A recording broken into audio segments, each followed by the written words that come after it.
Hello, guys and girls, and welcome back to the F.Reality Podcast. This is episode 186 and forms the first episode of the F.Reality Podcast 2.0.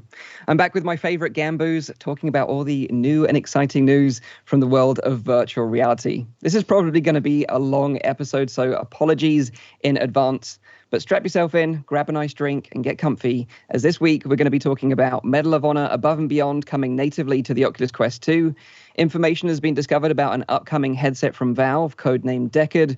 We explain how you can attend the Tokyo Game Show in virtual reality, and HTC have been teasing a new hardware reveal for an upcoming event.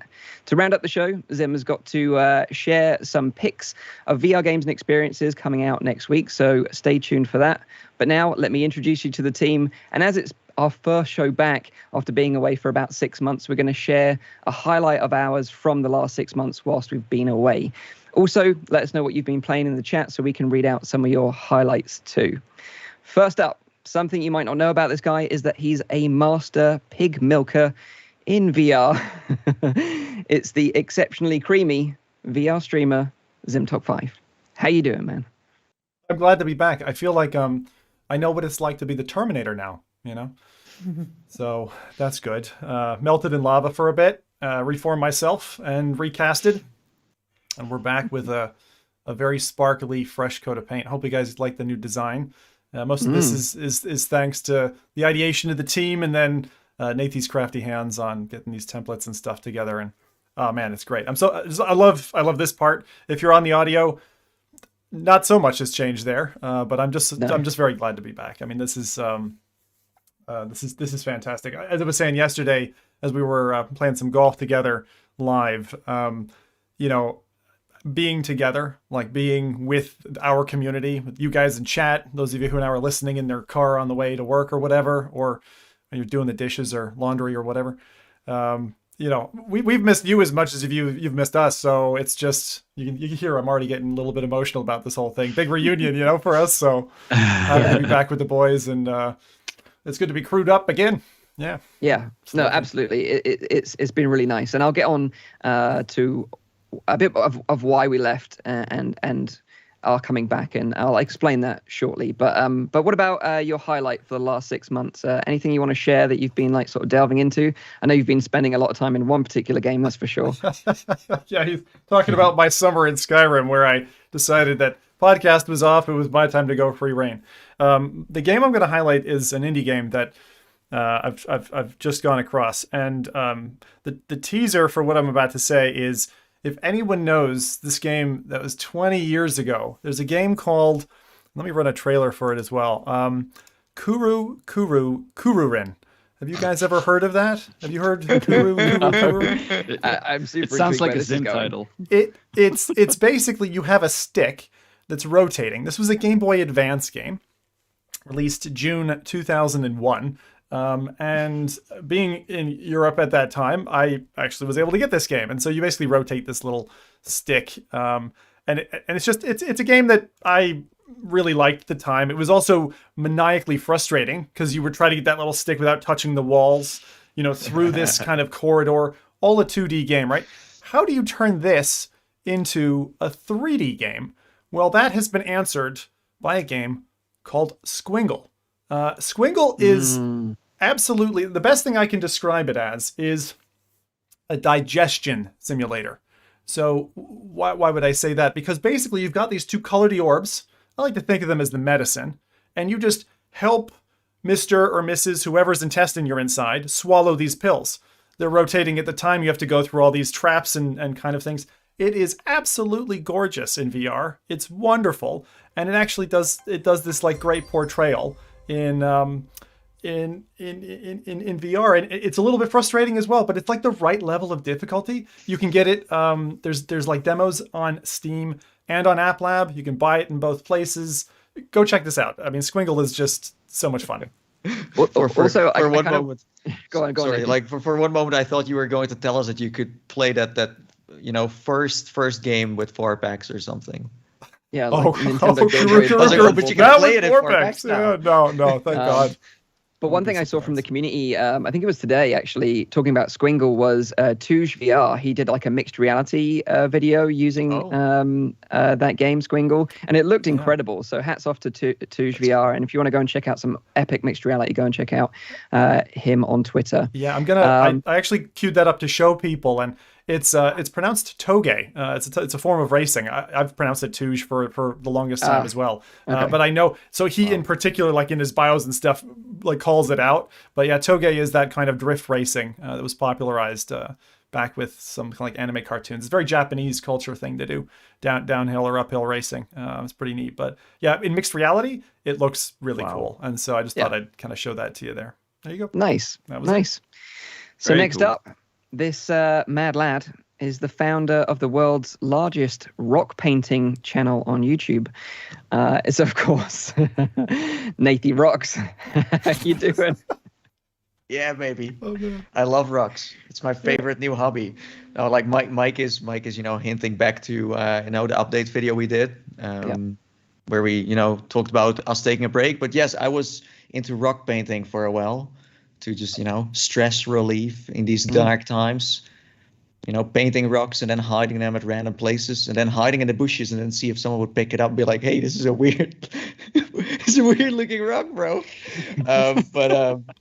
It's great to be back. I'm so happy that we're live again. It's been a long time. There have been so many moments where I was like, can we just not go live this week, please? And they were like, no, let's just, work on the podcast a little bit more behind the scenes, and do our stuff. But yeah, it feels weird. It feels weird. It's like I'm almost like at a new podcast or something now. You get that excitement and kind of like nervous feeling again. Because when you do it so often, you lose that a little bit. Yeah, but certainly coming back this time around, it does feel that way. The sort of the nerves and anxiety and excitement are all there. So that's really great. But what about your sort of highlight experience over the last 6 months? Anything you want to share with us? Yeah, so I think what has been the most interesting of the last 6 months within the VR scene has definitely been Space Pirate Arena or Space Pirate Trainer DX. Yes. But in particularly the Space Pirate Arena game mode, in where you can turn a basketball court or a tennis court into one big laser tag arena, and like seeing that launch on the Quest was like a blast because it, reinvents VR in such a unique and like cool way, but also brings back room scale. I feel like we have been so used to standing experiences that this kind of, lets you explore this now. And there have been so many people who never really, left their little play spaces. But when you then go to a tennis court or a basketball court and you play this, it's fantastic. So you basically play 1v1 in different themed arenas. So in a warehouse, for example, an industrial warehouse, and you can just run around. You can duck behind stuff. You can even make your own levels if you want to. And the best part is, if you own Space Pirate, you don't have to pay for it. It's completely free. It's unbelievable. And also the trailer they threw out, I think it's one of the best trailers I've seen in a long, long time. So yeah, iLusions is doing God's work, and they made, let's say, 2021 a little bit more exciting, So yeah. It brings life. Totally.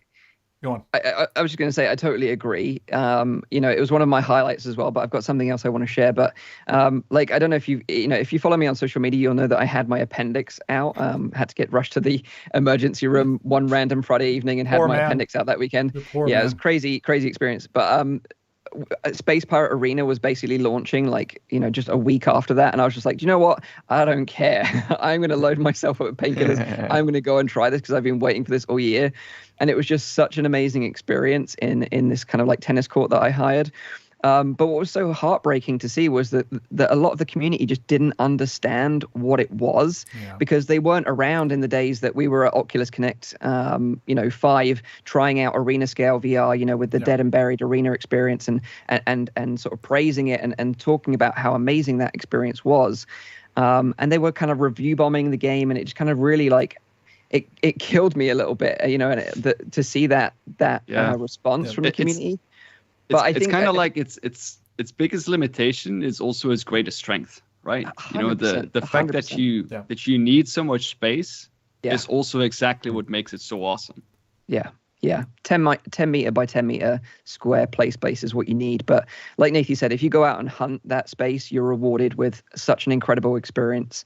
So hats off to the Space Pirate Trainer team. I found it to be such like, and it really did take me back to like proper room scale. It took me back to when Vive was first dropping, and you're like, oh, this is room scale. And then you got your first taste of it in whatever game you experienced it, and you realized like, holy shit, we're at holodeck level now. Like this is upgraded. We're not sitting down. We don't have a controller in our hands. Like this is now proper virtual reality. And I feel like something Denny said on the show a while back, Denny Younger, was that game developers have had to kind of take a step back. People have stuck to analog sticks, and this is why I love when the iLusions team kind of held their ground after release and basically said, no, we're not giving you artificial locomotion. The whole point is that you're running around with your feckin' legs. Use your legs. Yeah. And I mean, I got so lucky. I got lucked out so much. I mean, my yard is big enough that I can run around. And now, I'll be honest, I've tested that and I played that loads. And then I went and I booked different courts. I've tried a couple of different, like half a basketball court, in my opinion, is the perfect space because you have enough boundary around you to kind of have your bags to the side or spectators or whatever. And then just get on with a proper game and be able to really go at it. And that's a game that you might like when I first tried it, I was like, why didn't they do 4-player? And then when you go 1 versus 1, like proper full on, you realize that there's no way 4-player would work. You know, when you're going legging it around the court and sliding and all this kind of crazy stuff. But if you haven't tried it, it's like original virtual reality. You had to find somebody who had it, find the setup, do it, go get it, play spa. Yeah, totally. 100%. Yeah. It's worth the investment of time and effort, put it that way. Yeah. So that is Space Pirate Trainer DX. So next up, this guy is my Gambu and wants nothing more than to be in the Squid Game itself in virtual reality. But be careful because he doesn't play well with others. It's the one and only Rowdy VR. How you doing? Yeah, how you doing, dude? I'm doing great. It's the perfect game for me then as well, since I don't like to play with others. Like I think that game like leans itself very well to it, and I've been great over the past couple of months. Although I've kind of gone through like my quarter life crisis. It's kind of like your midlife crisis, except for you don't have any money to buy stuff. So I picked up things that I could afford. Like for example, I picked up gardening, and I picked up some more cooking, and I bought like inline skates, and I've been like bruising my legs mostly. So that's kind of what I've been doing in this past 6 months. It's not as bad as Nate. I haven't painted any random rocks yet, but I'll get there at some point. But yeah, I've had like the biggest like VR highlight that I've had recently was when I had a friend of mine who actually never got to experience VR, and I know he's very much into space stuff, so he likes a lot of space games, and he is a gamer himself, but he hasn't tried VR gaming before.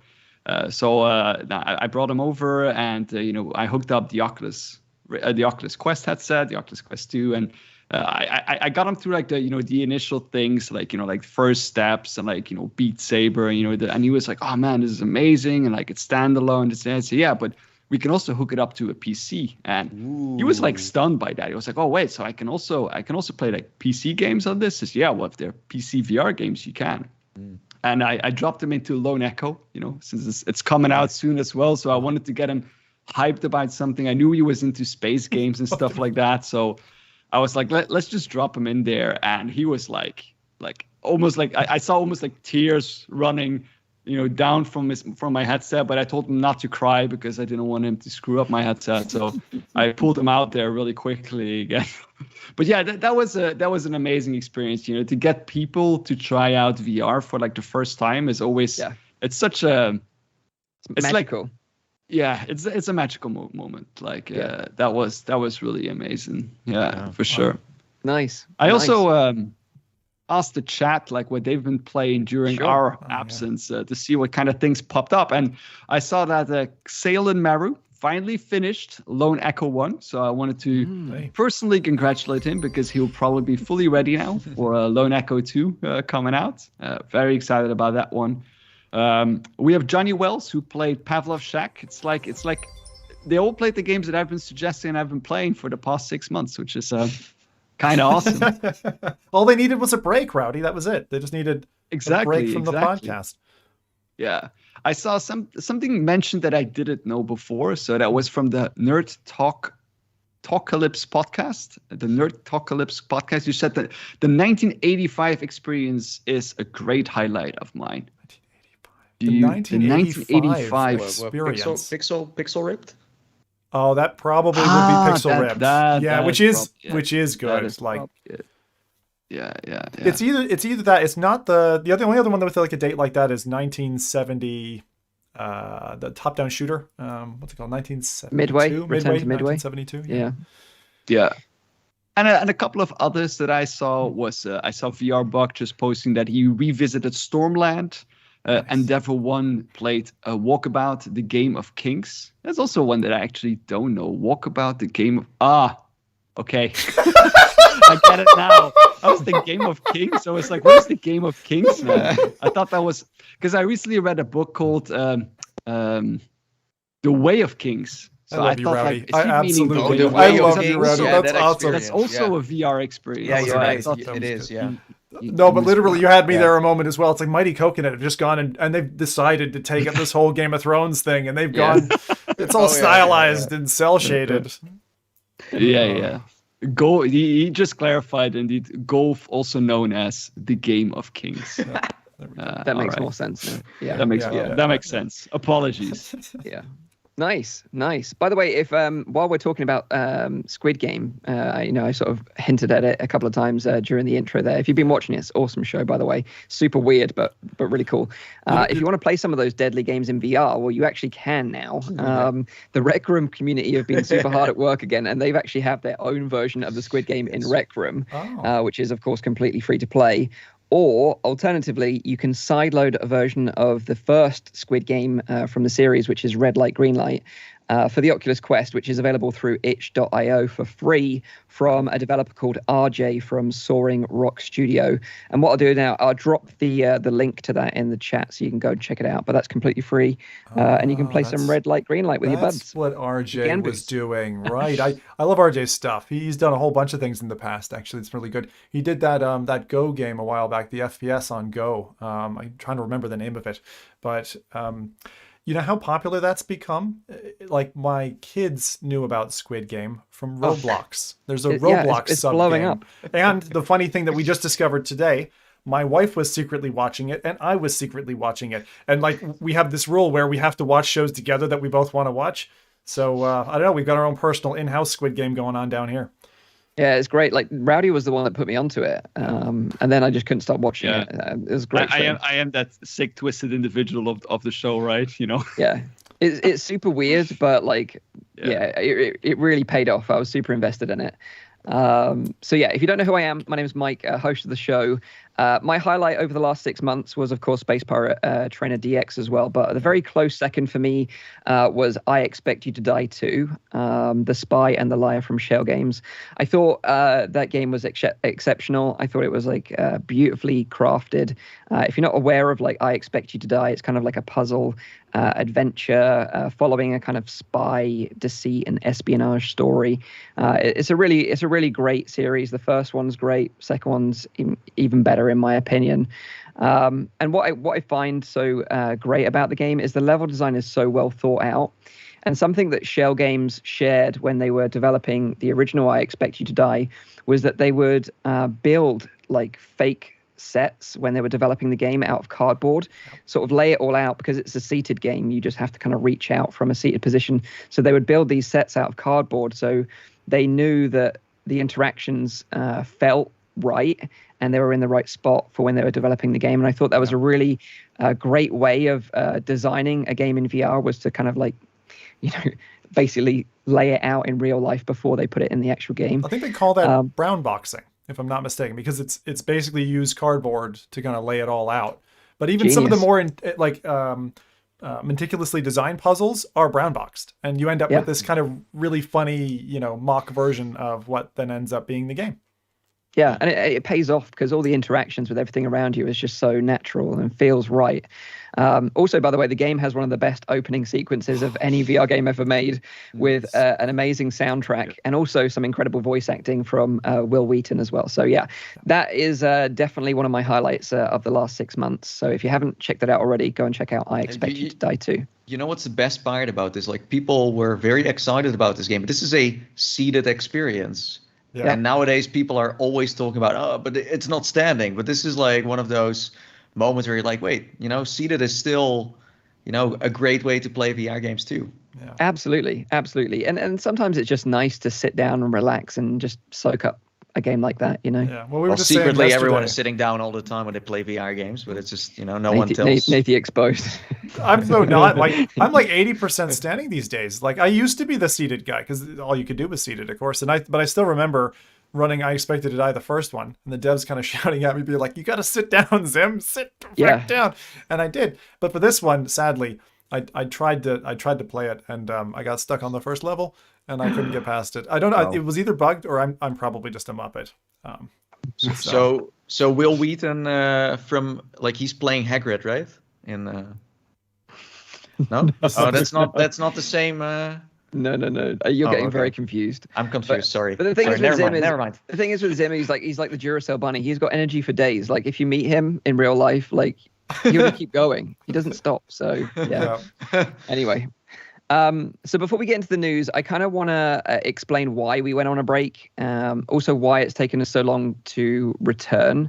I think it's an important thing to share with you guys, so you understand what's going on, and we sort of build this relationship, and you kind of understand the situation we're in. Because ultimately, I think it mostly comes down to me. If I'm completely honest, I was just completely burnt out. We had been super consistent with the show for about 3 years, rarely missing an episode. And doing that is so hard, and I don't think people appreciate how difficult being that consistent is. And I just needed a break. And the other thing was with the pandemic kind of slowing down and the world kind of opening up again. I wanted to take more time away from VR and talking about VR and spend more time with the family. And I vividly remember being on the last episode of the show and saying, we're going to take some time out. It's going to be 2 weeks. But I just knew deep down, like, it was going to be longer than that. Like, I knew I couldn't commit to that promise. And it ultimately ended up being like 6 months away. Yeah. And it's definitely something that, I should have talked to these guys about more, because I did kind of spring it on them that episode. Like, for those, we haven't really talked about this, but basically I told them that episode, like, we need to take a break, and it ended up obviously being this long. But I think, from this point onward, if I feel that way again, I think we're in a position now where we've discussed it internally that, one of these guys can take the reins for a little bit, and we won't, cut you off and leave you high and dry for such a long time again. Right. And I also wanted to say that we've had such amazing messages from a lot of you saying, constant. That you really missed the show, and that you're hoping that we would return. And I just wanted to say, like, thank you so much for that, because it really kind of like motivates us to get our asses in gear and, revamp the show and come back. And the funny thing is, we did meet up many times throughout the 6 months, and we did end up talking about VR and the industry for hours and hours on end. And ultimately we should have just gone live, and they probably would have made great off the cuff unscripted shows. I've still got them, Mike. I recorded those. So little do you know. There you go. But we're back now. We've got a fresh look. We've spent a lot of time to improve the quality of the show with a brand new look for the live stream. Nathan, Zim, and Rowdy did a great job on that, and I think it looks super clean and super fresh, and I hope you all enjoy it too. As we sort of start the ball rolling again with the show, we're going to be running it every 2 weeks initially, and then ramp it back up to weekly shows in the future, depending on what's happening with the VR industry. Just thank you, and let us know what you think about the layout in the comments. If there's anything else we can do to improve the show, please let us know, as we always appreciate feedback. And the final thing I just want to mention is that we've accepted more sponsors for the show this time round. We were very sort of hesitant about accepting more than one previously, but we've been blessed to have 3 incredible sponsors for this first 4 episodes. And the amazing thing is that these products and games are games and products that we love and we can easily endorse honestly, and we're so happy that they're on board supporting the show. So thank you to them, and I'll obviously be revealing those sponsors throughout the show. I also want to say about the sponsors that these aren't just to line our pockets, by the way. All the money that we receive from these sponsors is going to be reinvested into the show for new equipment to make it the best possible show we can for you all. So I just wanted to say I hope you understand and support our decision to do that. But of course, if you have feedback about that, it's totally welcome. And yeah, thanks again for all your support. It's great to be back. Good message. Yeah, for sure. 100%. Cool. Anything else you guys want to add about that? You happy? I think it's probably. I mean, I went pretty low on the radar about this, but I mean, like you, Mike. I mean, I went through COVID myself with the family, and that wasn't like a particularly fun moment. So I think although we took the break, and for those of you who are wondering about Canada and like, Zim, aren't you in Canada yet? Because I'm meant to be moving there. Thankfully now the paperwork's been filed, and I'm waiting on the government to feedback. So all going well.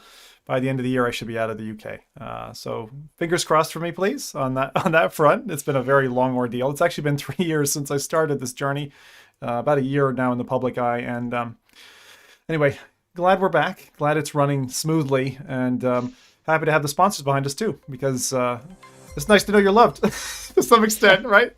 So it's good. And as Mike said, like the new layout, like the work that we put in over the last month to kind of get this show ready for game time again, it feels great working together as a team. One of the things that I like the most when we're not live is what these four guys together can do. I really do think that our output, like the sum of the parts, is more than them individually, and we'll continue to deliver for you guys. So thumbs up, and let's move on to the next subject then. Yeah, well said. Well said. So I should probably say, like, you know, before we get into the news, we should probably introduce our first sponsor then, right? Oh yeah, that's a good idea. So the first sponsor of this week's show is actually Synth Riders. They've been a sponsor of the show previously, and they wanted to come back, and we welcome them back with open arms, because Synth Riders, it's an excellent music rhythm game from the team at Kluge Interactive. And it sets itself apart from other music rhythm games by encouraging players to get into the groove, really cut loose, dance, and ride the rails to a set list that caters for a range of music genres. They've just released their latest Muse music pack, including huge hits such as Uprising and Madness. And one of the songs, Starlight, even comes with a unique visual Synth Riders experience, taking players on an interstellar journey. So yeah, Synth Riders and the new music pack, Muse music pack, is available now on Oculus Quest, PSVR, and PC VR headsets. A link to the Quest version is listed in the description down below. So thanks to them. Yeah, actually, I already tried this pack. Yeah. Go on. Yeah, I mean, I'm a Muse fan. I like Muse just in general, and the thing what I like about like Synth Riders, I mean, I understand the comparison between Beat Saber and Synth Riders, but in a way, I find Beat Saber's more like the drum kind of variant of it, while I find Synth Riders often like a mix between like guitar or vocals and drum, because of the way that you hit the notes. You have those like bends that you need to do and those slides, and I kind of like that a little bit better.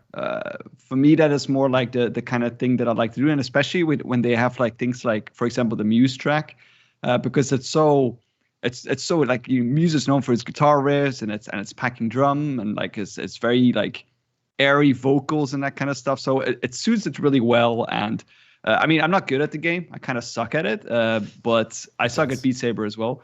But I usually play them on hard level, and I find that like the perfect kind of mix to get like, you know, like the music, to get that flow of music. While not like, I find the easy ones are a little bit too lacking in terms of like, you know, like hitting buttons and stuff like that. While the extreme and the I think there's a master level as well. There's 5 levels in total. That is like, it's too much for me. I just can't even begin to comprehend that stuff. No, that's insane. It has great multiplayer mode as well. So the multiplayer has always been excellent, and they were the first ones that I remember in the music rhythm game scene to have multiplayer and like a proper lobby where you can talk to each other. And then I know I checked the experience out with my wife. I managed to beat Rowdy's score on one of the Muse songs. I didn't even know. I just at the end of it, I checked my friends list. I'm like, I beat Rowdy. Huh? There you go. One of their famous old ones, the Uprising, I think, is the song. Good song. That one is really good as well. Especially like when they hit the solo. It's awesome. Yeah, the thing I like about it is when they so you do a lot of kind of like arm swinging in this game, like almost like your hands are both on mini roller coasters and you're swinging them around. But when they do crossovers and cross back and that kind of thing, it just really I don't know. There's something really nice about it. My wife, who's a big like Beat Saber fan, her arms were hurting by the end of it. It was funny because she's been away from Beat Saber because we've got a very, very little one and stuff. But we both checked it out, and it was like we both, when we went through that experience, we both had a wow moment. Like there's a part in that experience, and you can't see it flat. It doesn't come out at all. I watched it like 3-4 times. I was ready to run the trailer, all that kind of stuff. But then you go through it, and there's something about the scale of it that really kind of explodes in your face. And it's like, oh my, like that's all there. It's like that's a big thing. So if you are a Synth Riders fan, I would definitely check out that experience. Yeah. Great to have them on board. Yeah. So now let's jump into the news then. It's kind of funny because since we announced coming back on the show, the news and game releases have just like really ramped up out of nowhere. We've got Resident Evil 4 VR coming, Lone Echo 2 coming, Unplugged, and of course the biggest, and I would say probably most surprising announcement recently is that Medal of Honor Above and Beyond is coming natively to the Oculus Quest 2. And I should be clear that it is only coming to the Oculus Quest 2. Just like Resident Evil 4 VR, Medal of Honor sadly won't be coming to the original Quest. I think this is the first time we've started to see Quest 1 owners really being left out like this, right? There were a couple of games. Well, yeah, there was also first. after the fall also had problems porting it over to Quest 1, so they were focused on Quest 2 first. So yeah, you can definitely see it kind of being in decline already, you know? And I do think it's going to be harder and harder, especially for next year, to recommend a Quest 1, you know? If you want to play the newest stuff at least.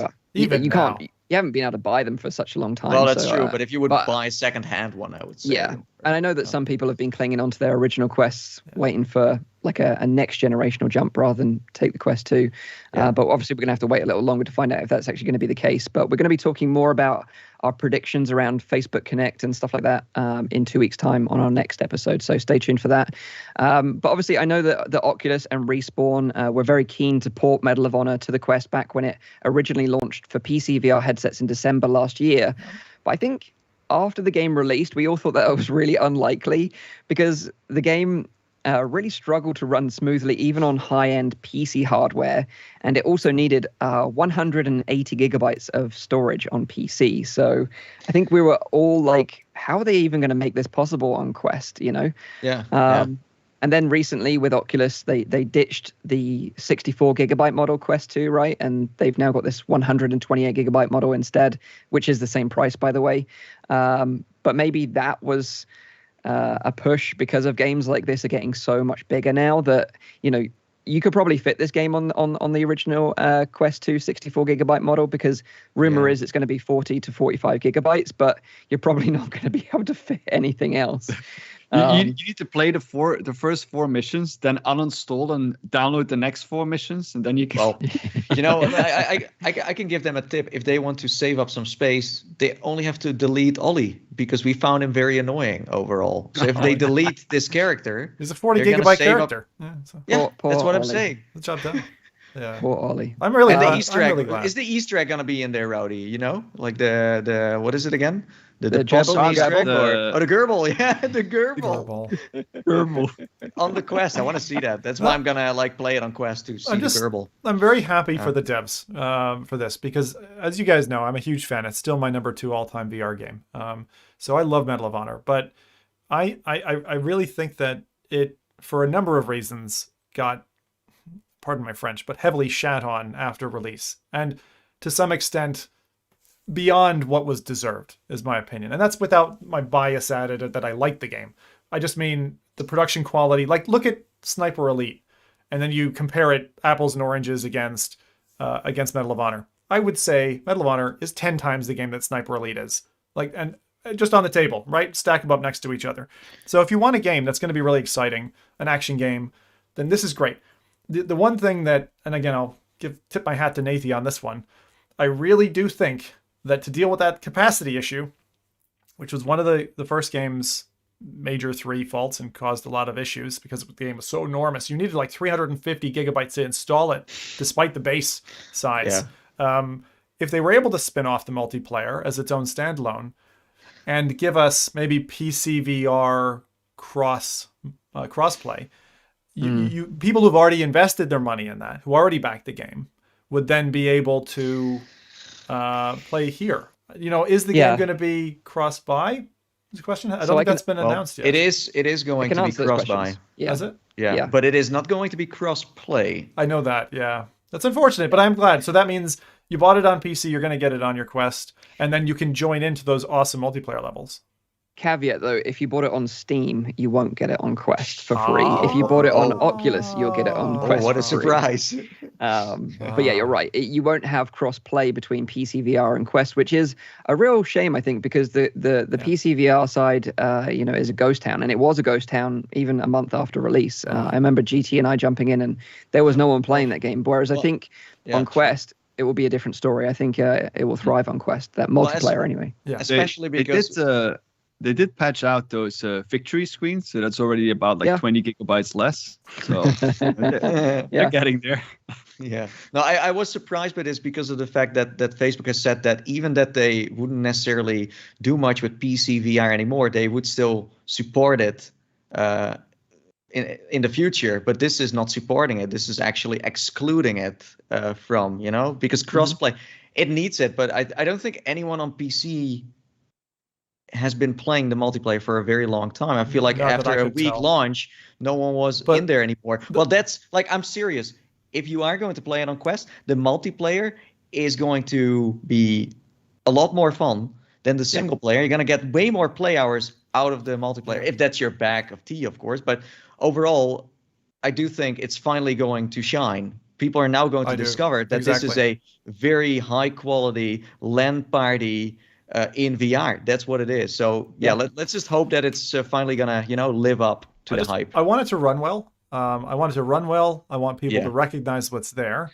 I hope they don't make any silly decisions like locking multiplayer behind. I don't expect the core game to change, right? And so then the main game, you could hop into multiplayer straight away. Everything's unlocked, the bomber modes and all that other kind of stuff. Like we're just there. You didn't have to like some VR games, VR devs will put multiplayer and unlock it after you complete like X number of tutorials or missions. And I think that's always a mistake, because what happens if you reinstall the game? The whole point, right, of Medal of Honor, one of the main issues is, why would you uninstall it? The space. It's the same thing as Asgard's Wrath. It's so fucking big. It's just enormous, and people want to, move on to the next game. They should make it optional where you can just download the multiplayer separate from. I mean, same with Call of Duty. People don't necessarily play the single player anymore. And don't turn it into a part 2, please. Thank you. But although I agree with Zim in many aspects, in that the mechanics in the game were fun, and the action was pretty decent.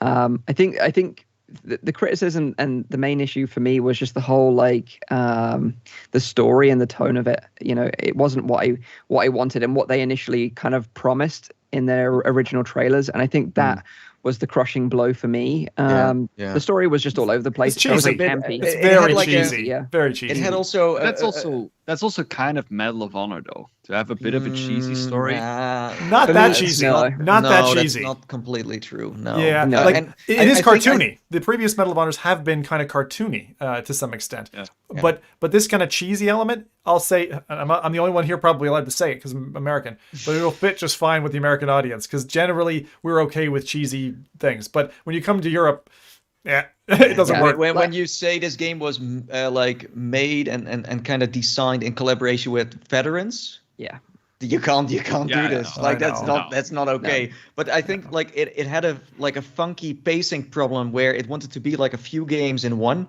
Some levels were amazing. Sometimes you had a few levels that were really picking up, and then moments it was like a strange title again where you were just more doing a wave-based thing. And I honestly think they mid-development they shifted focus to the Quest, and that's why this PC version had a bit of a rough launch. I'm almost sure about that, because they never advertised Medal of Honor on PC they never really threw, money at advertisement to really make people buy it. They kind of kept it like quiet, and no one really knew it even came out. So I think Quest is now. Yeah, the only ad that I saw, which I really liked, but came at, I believe, after launch. Remember there was that one with Pop 1 that was like real life action? Yeah, and they had the scenes, which was Star Wars, Pop, and then they had a Medal of Honor one. So I really liked that. But like you, I was asking the question of why didn't that preface the launch? Like, why didn't that come first? They were rather kind of like giving it an applause. And I think that applause was originally designed that, this Medal of Honor game is going to take off. Let's celebrate it. And they'd already sunk the money in. But with how poorly it did on PC reception, to them, it probably looked like a mistake at that point. Right? Yeah. For me, like, I just wanted something that was like Saving Private Ryan in VR, that kind of gritty, heartfelt story, and because you have all these amazing stories from the veterans, like the real life stories that you unlock, and some of them are like so emotional, like you watch them and you struggle not to tear up yourself. Yeah. It's just a shame that realistic and heartfelt stories weren't transferred over to the main game. That was just my biggest disappointment. But that game's going to be made, though. That game is coming, right? At some point in VR's future, we're going to have a horrifically detailed, World War game, because those games just keep coming back. Just like zombies, you don't escape World War games. They just keep coming back. And I do want to go back to a comment that Zim initially made, and I do respect that comment. And it was like, I don't want my games to be like so gritty and real that I get like PTSD. I want to have fun, and I do think that comment is valid. But I just wanted something a bit more. They just shouldn't have mixed it. It's either you do like the fun, cartoony kind of experience with the cheesy story. Or you go the real gritty, Spec Ops: The Line. I don't know if anyone remembers that game. Great game. That's a real great game, real gritty story, the horrors of war and that kind of stuff. But then imagine that you then have like, cartoony videos next to that. It just doesn't fit. Like and Goebbels too. Yeah, and Goebbels. Like a salami sandwich and then ice cream in the middle, I just was going to add one thing. So Mike, I do love games that sync me in terms of that way, just not in the middle of COVID, right? Like that was a depressing enough period that I'm like, I don't want to sync further. Fair enough. But I do think it's going to be well received on Quest. I think this is something that is just crazy to run on a standalone headset. Like, just think about it. You're gonna be a first-person character. You're gonna be a first-person character running over Omaha Beach, you're going to be in a plane. You're going to be in a tank. You're going to be like they added like everything in it, right? On Quest, exactly. And the thing is, motorbike. Like the immediate parallel that I was drawing in my head was, what's another kind of somewhat gritty game like Saints and Sinners, but they made Saints run on Quest 1. So with being able to cut that off and kick it down the road, sorry Quest 1 owners, I'm really excited to see what that bar means for Medal of Honor's performance, because almost all the other games that we've seen, even like Space Pirate Arena, for example, a really recent launch, that runs on Quest 1. How well does it run? It runs pretty well. There's not much of a difference. But this one, even getting it running on Quest at all is an enormous feat. It's impressive. I think Facebook has created a problem that they didn't know about, because the games are becoming bigger now. And they launched a 128 gig. But the thing is, you can't also now exclude 64 gig owners. So they have to be creative, because, this is Medal of Honor, but there's more coming. There's also Assassin's Creed and Splinter Cell. And you could say, like, if it barely fits on there, then they can pass. But come on, man, you also want to record something or make a screenshot or have 2 other games on it. You can't just expect people to just run one game on it and that's it. So I do hope they're gonna be able to like shape up some gigs, because man, like 64 gig came out a year ago. You make a very good point don't there fit on it anymore. About the recording at the same time, because there's even more. I mean, you can see it multiplying now, the number of kind of VR creators. Think about that. So if there's a new headset launch around the corner, think about your storage capacity, because exactly at the point that Nathan's mentioning, it's this wonderful balance, this dichotomy of like games taking a lot of space, and then don't shortchange yourself on storage. That's a good idea. Like, to be fair, we don't know what the size of the game is going to be. We don't know what kind of tickets they have. Yeah, they commented. Midrin from Oculus commented 40 to 45 gig. 40 to 45. What I'm saying is if they knew that these games would become this big, they would have launched an Oculus Quest 2 at 128 gigs and not 64. So I think these were like last minute changes of like, oh, wait. So the developers just told us, well, they're working on Medal of Honor that it's going to be this big, but we expected it to be 5 gigs. You know, so I'm sure they're like, oh shit, I think those two things happened circumstantially. I don't think that they planned an expansion in response to Medal of Honor launching, because general game size getting bigger. I think because even a 128 isn't very large when you consider the operating system. You're probably left with roughly 105 gig. 40 or 45 gig is still a third of that space. That's enormous. It's enormous for anybody, let alone the 64 gig people who get to pick one game. So we've got like a crazy super chat fucking hell. From Ken Bossack. And I just kind of want to give some space for his questions. I want VR in-game assets as NFTs. Bros. What do you think about NFTs being used in VR games? Thank you so much for the $100 super chat. That's NFTs. Crazy, dude. Like, thank you so much. That's insane. Yeah, thank you for that. But yeah, NFTs being used in games, especially VR games. VR is kind of like because it's such a cutting edge technology, and so are NFTs and cryptocurrency. It's kind of like these two things tend to get like pushed together. Yeah. But I haven't actually seen a good example of where it's actually worked. Like, I know that a lot of people, whenever I get emails of people pitching VR and crypto together, I'm always like straight away ignoring it. Yeah. But I think there will be a point where the two converge. Hang on, my brain just steps to one thing: Pop One skins being NFTs. Like, and that's just toxic, and I don't want that. So, what's a positive use case here of like an NFT? Is it like artwork on a wall, or what are we talking? Well, especially if you're decorating your own like Oculus room, for example, and you have your NFT one-off baller, image on your wall, then I suppose that could be a use case. Digital art. I actually quite like the idea of like a game rewarding a player with a unique NFT, a bit like CS:GO did with like weapons and knives and stuff like that are quite rare. It's kind of that you could then sell them as a commodity in real life potentially. It's kind of similar to like what we see in those VR worlds, those open worlds where they're selling land. You see that popping up a lot as well, where you can buy like a square of land and you can buy property on there and that kind of stuff. That really is in VR also constantly being pushed. But I think like those kind of applications we'll probably see appearing rather soon. Right now in Rec Room, people are using the Maker Pen. It's like a drawing, pen, and you can make whatever you want. And you can decide to make something and then sell it to one person, but you can also sell it to 100 people. And there's already someone, these are like, this is what I heard in Rec Room in the metaverse, is that someone is already making $10,000 on making things in Rec Room and selling them to people. And this can be furniture, costumes, like a complete over what dorm time room period is that? 10,000 in a year? Well, in a few months already, because this has been launching. We talked about it not a year ago. So this guy's basically become IKEA in Rec Room. yeah. But that's not necessarily an NFT thing. But someone can decide to just sell one off. And in Rec Room, it's very successful and it's totally free. So you can just jump in there, draw something and sell it. Easy peasy. Easy. Wow. Yeah, like NFTs is something crazy though. Like when you think about it, because I've seen some of these NFTs go for like millions of dollars.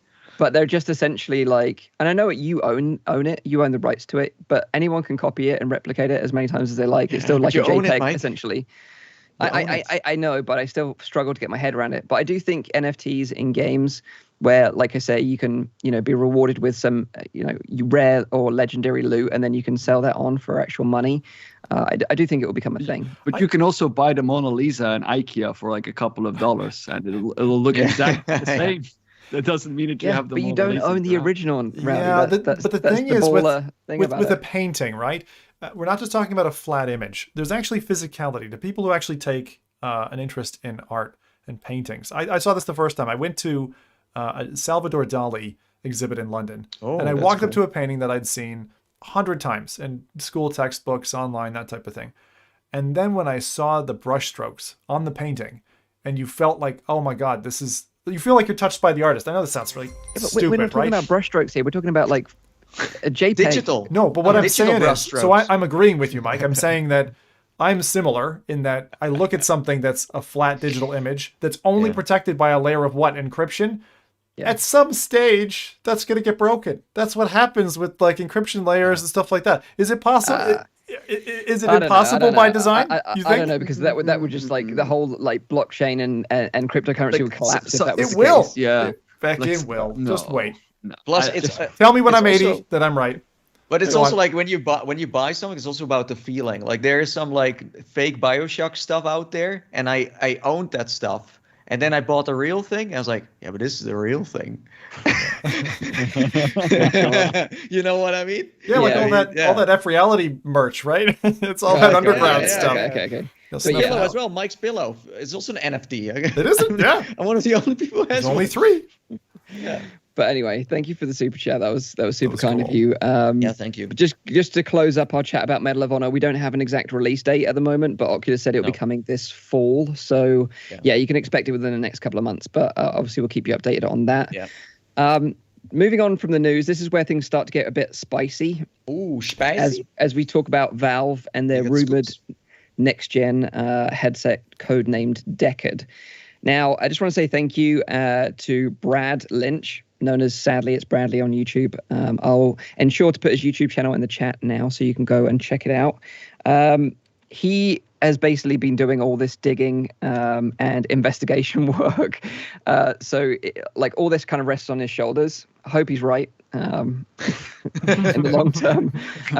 But let's kind of saying that blame him if we're wrong? Well, there are a few things. Like, he did a huge live stream yesterday with a data dump of information. Awesome. I've kind of taken some of the highlights of that stream, and I'll kind of do my best to concisely explain what's going on if you're not aware of kind of what's happening. But I would say that if you want all the gritty detail, go and check out his live stream. It's about 2 hours long, but there's a ton of information in there. Really interesting stuff. I know Zim and Rowdy. Have your coffee first, man. Have your coffee, ladies and gentlemen, because it starts at like this, and then it just goes off the deep end, like a Carmack chat or an Abrash chat, It reminds me of, do you know when the guy did the stream of the PS5 specs, and he was just like super passionate about like the PS5 specs. Yeah. Everyone was like, this is going to be amazing, and everyone was just like, what the? It was a bit like that, but like for my little pea brain, I didn't understand much of it. But Zim and Rowdy also watched it, so if I'm going off track, then you can put me back on the rails. Sure. So before we get into chat about Deckard, I just want to give you some context about the stuff we're going to talk about, because a few months ago, Valve announced the Steam Deck. And if you're not familiar with what that is, it's a portable handheld PC device that kind of looks like a beefy Nintendo Switch. Yeah. But the idea is that it can run full-fat PC games natively. Which in itself is an awesome concept, right? A couple of us have pre-ordered one, I believe. I think me and Natey did. I did. Did you? Oh, you did as well. Yeah. The full one. Oh, the one you gotta wait a whole year for. That one. Oh, wow. Big flex. Wow. Baller. Okay. Yeah, he's been. That's like 600. It's like 600 for it. It's too expensive. So yeah, that the device is dropping. For some, if you got there really, really quickly late this year or early next year, or if you're like Zim, went full hardcore on it, you're going to be waiting a while. But ultimately, the Steam Deck, it runs on a Linux version of SteamOS, but it will also be able to run Windows natively to play PC content from other platforms like Epic Game Store, Origin, Uplay, because it's designed to be open, right? It's an open device. You can use it the way you want to use it, which is a sort of a thread that I want to push going forward. This is going to be a very interesting part of the podcast because we have Bradley Chan in chat. And so it means that anything that you get wrong, Brad? Yeah, he can just call me out straight away in the chat. Yeah, but yeah, thank you for joining us, Brad. Really appreciate all the work you've been doing. So in relation to Steam Deck, early reports from devs, because they've been sending out dev kits, and they've been very promising, and a lot of like positive feedback from the early sort of hands-on that devs have had with them. Even high-end games running like 30 frames per second natively on Steam Deck, and we're talking like super beefy games as well. So that's impressive in itself.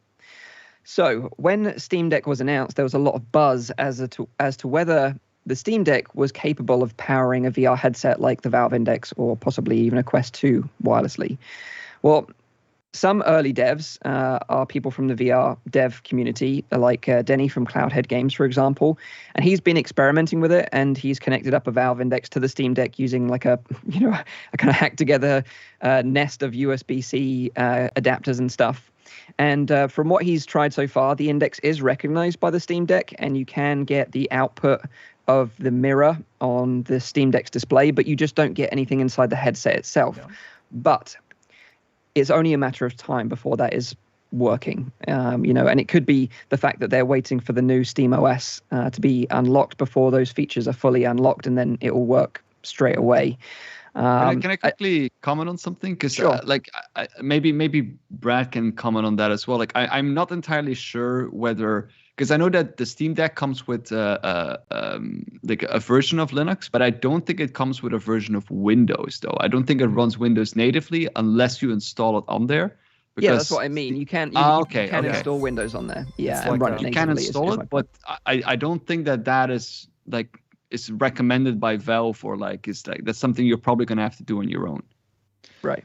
Yeah. Okay. And, like you used to do that on Macs and stuff like that, where you would have like a shell that would control Windows, or like a dual boot. I can't remember the name of the app that you would get. But is that how you imagine it working, Rowdy? Where you're it's like you're booting into a different OS, but Linux is your base. If you're using Steam, and even like Epic Games also runs on Linux operating system. So because I'm a Linux user myself, but you can like Steam has something, I think it's called like Proton, which you can use in order to kind of like inject Windows games into it, and that has been being optimized by Valve over the past coming so many years, and it works rather great. It doesn't work with everything, but Valve has always been pushing Linux almost since the beginning, and they really push that very hard, because it's just like with VR, it's an open system. Like I'm sure we're going to talk a little bit later about OpenXR, which is also the kind of thing that Valve is pushing more. But I think the real question is, like, will this be a viable option with the Steam Deck to play PC VR content at a decent frame rate? And that's the thing, we just don't know right now. Games like Beat Saber and Pistol Whip might be possible, but games like Boneworks and Half-Life Alyx, I think, are unlikely. But I don't know about that, because like Linux is a very lightweight system, and they have an operating system that is specifically designed for their hardware. So everything that they make, from the hardware up until the software, is completely optimized. Just like just like Medal of Honor will run on a Quest, which is also a specific, build. Yeah, but Medal of Honor is a downgraded version specifically designed for Quest. We're talking about the same games that you can play on a full-flat PC on a mobile device. There was a but. Just be aware that right now we're talking about Steam Deck. We're not talking about Deckard yet. Yeah. So wait. So Rowdy, are you talking about designed for Linux games running on Linux, or are you just talking about this kind of Windows? Proton. Okay. I don't think that we should. I don't know what we don't know anything about, like, what will work and what won't. Yeah. But there is a lot of stuff possible with these like mobile chips, and especially like the latest versions of that.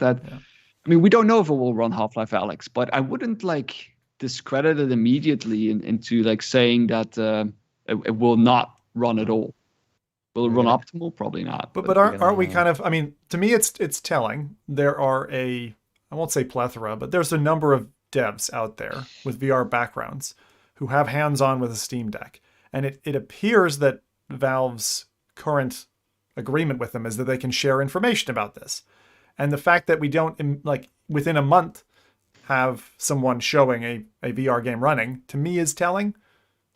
That I think it's just a matter of time. Plus, sure. But what I'm saying is it's not easy. Well, yeah. Plus, just saying, Gabe Newell himself said that it was going to run VR. So it has already been confirmed in that sense. Well, they also, around the Steam Deck buzz, because, obviously a lot of people were talking about this, there was a lot of speculation about this. Valve actually did say themselves that the Steam Deck was very relevant to their future plans for VR. So they kind of hinted at it. But, I personally question whether the Steam Deck on its own will be a viable machine to run everything. I'm with you on that, Mike. I'm with you on that, because especially with what, and I'll let you reveal the detail, but let's get onto that part of it. Because, So going back, further than even the Steam Deck announcement, Brad was digging around the Valve patent applications and sleuthing through all the codes for months and months. And he was actually one of the first persons to mention the fact that a portable handheld system was coming from Valve. So he was totally right in that information and his prediction. So since the announcement, he's been digging around more and found what he believes to be evidence that Valve are working towards their successor to the Valve Index with a new headset codenamed Deckard. And like I said at the beginning, he did a whole 2-hour-long talk about it yesterday, detailing all of his findings, most of which is kind of like patent talk or like code shown on screen. There's tons of information in there, but way above my head. And but you, like I said, they've done a scrub overnight as well. Well, that's telling in itself if that is the case. They did, yeah. Obviously, none of this stuff has been officially confirmed by Valve, so do take it with a pinch of salt. Although I should mention that website Ars Technica did corroborate a lot of Brad's information with sources of their own, which gave his findings even more credibility. But essentially, from what I understand, it boils down to Deckard being a kind of like a hybrid VR headset that's capable of PC VR, both wide and wireless, and can also be used completely standalone.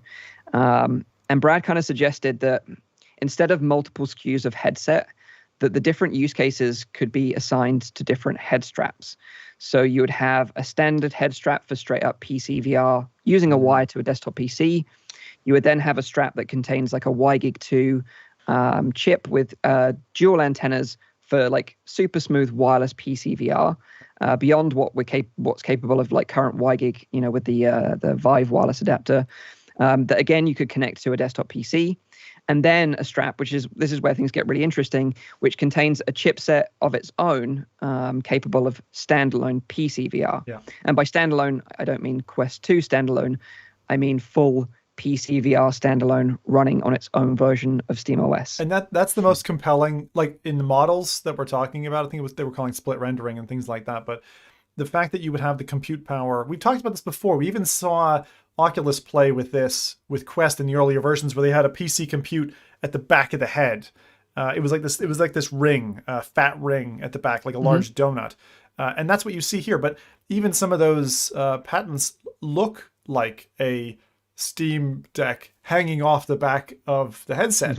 And so it might tell you that the PCB, the actual electronic circuitry that they've printed for the Steam Deck is repurposed in a head strap that then connects from the back and gives the compute power. So you've got the display in the front, the compute power at the back, and that merger meaning that you've got a modular setup where you can just discard the back or upgrade it or whatever. And that's just that just blew my mind. I was like, okay, that's smart. That's smart. Yeah, but at the same time, that is the part that made me doubt it a little bit more. Even though I personally believe, for like all the arguments that Brad put forward, and I do think there's very substantial evidence for it. And he even brought it up himself. Is you're looking at patents of things that are being developed, but that might not see the light of day in the end. Even though like the things he put forward are like, to me at least, it seems like he put in the work and he put in the evidence in order to prove that. But at the same time, what could happen is that some of those prototypes just get scrapped and they don't see the light of day, just because they want to have all those different models in there, so that the one that they ultimately maybe there's only one that they go for. Like, we don't have we don't know, of course, even though I think what Brad brought forward is probably likely. The idea of modularity is a really interesting one. And I think the fact that it's a headset that can cater for many different use cases and needs, I think is smart as well, because you don't want to just sell the all singing, all dancing model and market that to everyone, because it's going to be very expensive. But it comes with the level of complexity that we have. That we've brought up on many different devices before. We've talked about that before in phones as well, that you have modularity in phones, that you can replace certain elements of there. But the engineering that goes into that, if there's a company that can do it, it's probably Valve. Like their kind of software and hardware engineers are amazing. Like the Pimax issue, though, right? I'm kind of backing what you're saying, Rowdy. Like, how consumer ready is the concept of a modular headset? Like, I've got this screen, I'm going to put this part, I'm going to buy, how many pieces do I have to assemble with this? Isn't that a challenge? I don't think it's a case of like, you're swapping out displays or anything. It's just a case of you're swapping a head strap. And I think, that's 1 + 1 is probably 2. the least friction. Computing unit. Yeah, I think that's the least friction. This is also what Valve wants to do. They want to innovate. They want to make something new, And if you see the PC VR scene right now, well, most of the headsets that come out kind of do the same thing. This is very challenging, but if they can make it happen, then they set again a new standard for what you can do with VR. This is exactly it. Like, what if? So you could buy again. Just thinking about how Valve thinks. Like, if you could buy, like, right now, you can buy like those Steam machines. You could buy a Steam machine from multiple manufacturers, and they have control over their own specs. It starts to become kind of a nightmare for developers then, because you don't have a fixed platform in terms of compute power. You might have a low end, medium, high, different companies manufacturing the back part of the headset. No. I don't think that's the case. I think it's just a case of like there will be PC VR like from desktop, and that is it. Like it's not a case of downgrading it. Like what they're saying is they're trying to make this Deckard headset the Steam Deck of VR. So essentially, you're playing full fat PC VR content, but on this standalone device. But I think I get that. What Sim means is with upgrades, right? If you like 5 years down the line, they bring out a new computing headset. But I don't think Valve are going to open this up to third parties. But they said this with Steam Deck. No. They said with Steam Deck that the platform they're going to open. Like, other people can create Steam Decks. They said that in their original intro. Okay, well, I'll be interested to see that, but that certainly wasn't mentioned as part of his stream, from what I understood, anyway. But from what Brad did Brad's stream? No. But what Brad did have access to was an unreleased version of SteamOS 3, which referred to the codename Deckard, and also hinted at one of the headsets, one of these modular straps being powered by a custom XR chipset from Qualcomm. I should say Qualcomm. I love that. And this, of course, like having a standalone PC VR headset, like the Steam Deck of VR, essentially, would, of course, remove a lot of friction when it comes to PC VR, meaning that people could buy this headset to play PC VR content. They wouldn't require a full desktop PC or a laptop, as all the processing power would be built into the headset itself. And I think that is a super cool concept, and I'm all for it. Further to this, Brad kind of detailed a feature called split rendering, and sort of Zim kind of hinted at this a little bit earlier. And what he was explaining was that sometimes this standalone headset might not be able to push all the processing power, and it might get a bit overloaded with a lot of the work. So what it can do, using this method called split rendering, can offload some of that processing power to another device. So that other device could be a desktop PC, could be a laptop, could be a tablet, could be a Steam Deck. So you could these products could work in tandem with each other to make the experience better. And I do think that's a really interesting concept. Like force feedback. Rumble the back of my head, please. For Steam Decks. No. For Steam Decks in stereo, hook them up. I don't think it would be multiple, but single other devices that you could connect to. Isn't that a bit what we saw with HTC when they showed a, let's say, mobile phone connected to the headset, powering that? Although it wasn't split rendering, I get your point. Yeah, they were talking about tethering to other devices. That's a really interesting concept that we've never really seen explored in the VR space. You mean the Pocket Mobile that's actually driving a dummy display?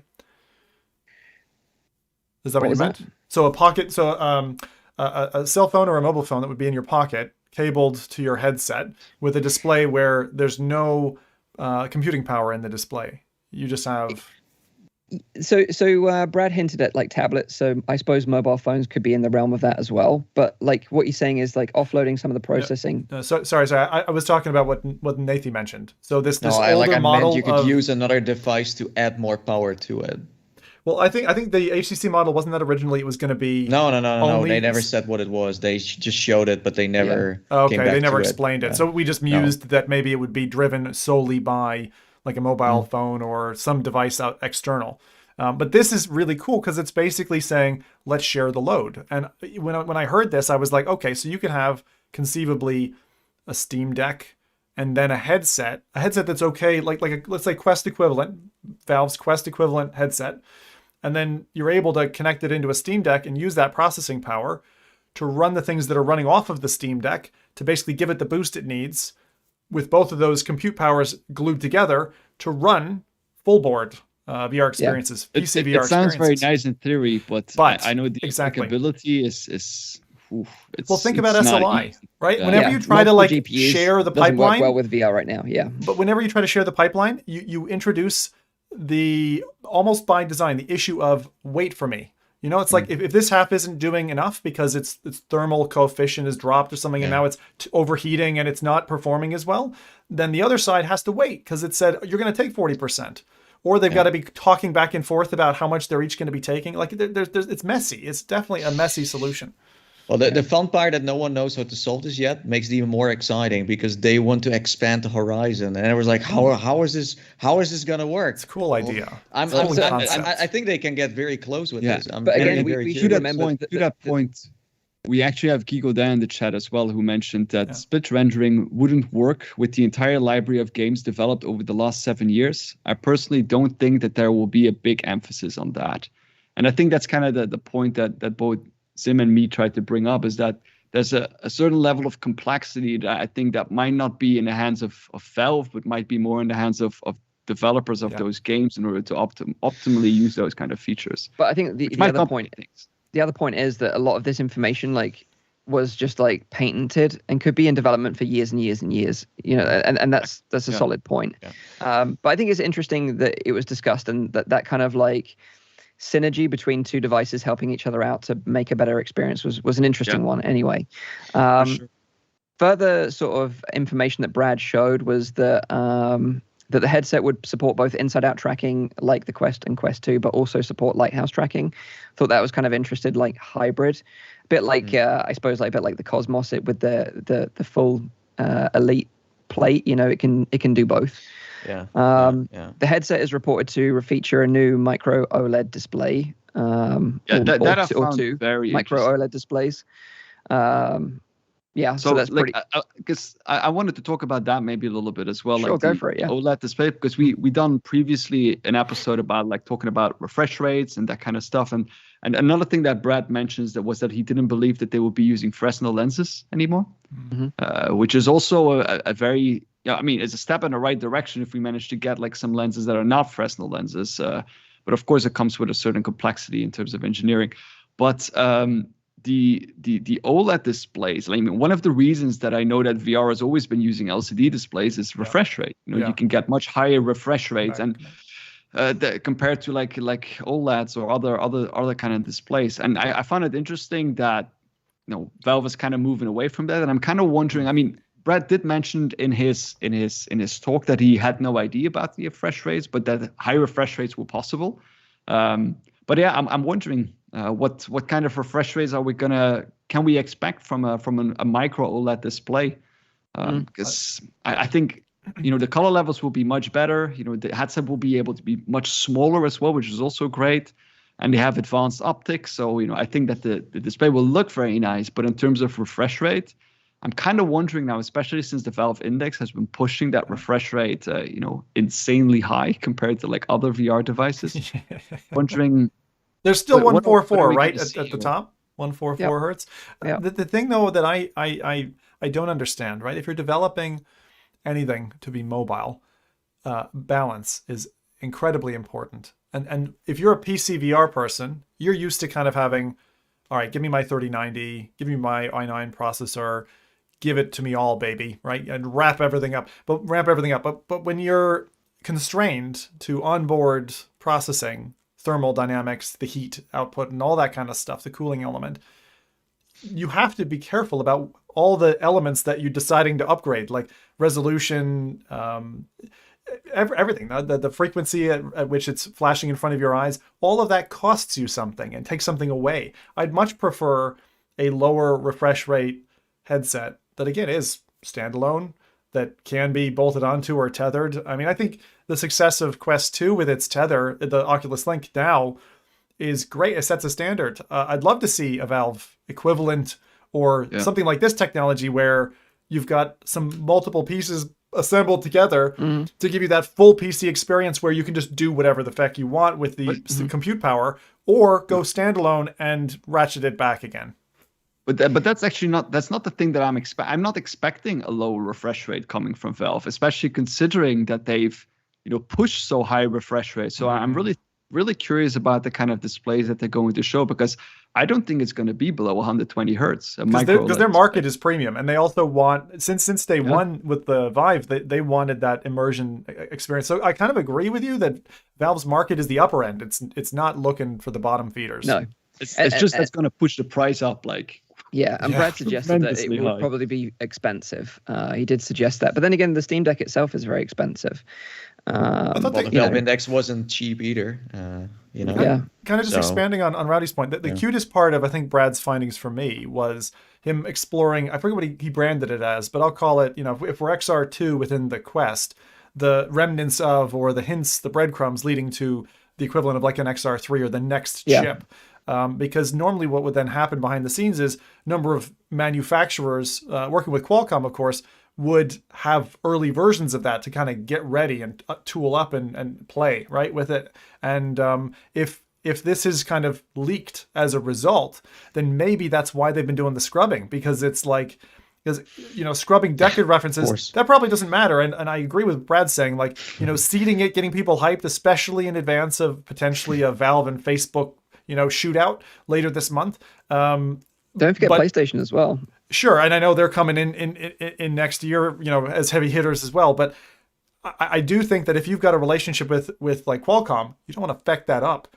And so if you've accidentally leaked a few details about the XR3 or whatever it would be, you want to clean that mess up. So that's my guess there is that Brad has maybe hit a nerve a little bit. Plus, you can also change up plans because of this. Because now everyone is going to think this. Maybe I'm going the other way. Well, I think what Brad was suggesting was that Valve likes to leave little breadcrumbs behind for people like him to find. These are very big pieces of bread. But I don't. Little breadcrumbs. Part of their marketing strategy. Like they're an unusual company. They do things very differently from everyone else, and maybe that is the case. You know what to look for. Yeah, right? of course. But he certainly found it. That's the point. Yeah, but that's because Brad knows what to look for. He's in that VR scene, but there's a lot of. I don't think that the group that are searching specifically for VR stuff is that big. They're looking all for Half-Life. The references everywhere, left, right, and center. But VR stuff. The breadcrumbs were there at least. Sorry, someone in chat has labeled them Brad crumbs, and I just love that. Breadcrumbs. Oh my god! Yeah, that's amazing. That is amazing. Well done. But what I also wonder is, if they go again premium quality VR, will that also mean we get some premium quality VR content? That. Right. You're jumping the gun a little bit, Nathan. What? You were going to jump on this gun. Well, we still got more to talk about. Sorry. So before we start talking about jump on any guns. Yeah. Strap yourself in. So some other specs I just want to cover before we start talking about what Nathan's talking about, because I do think it's an important point and we should explore that.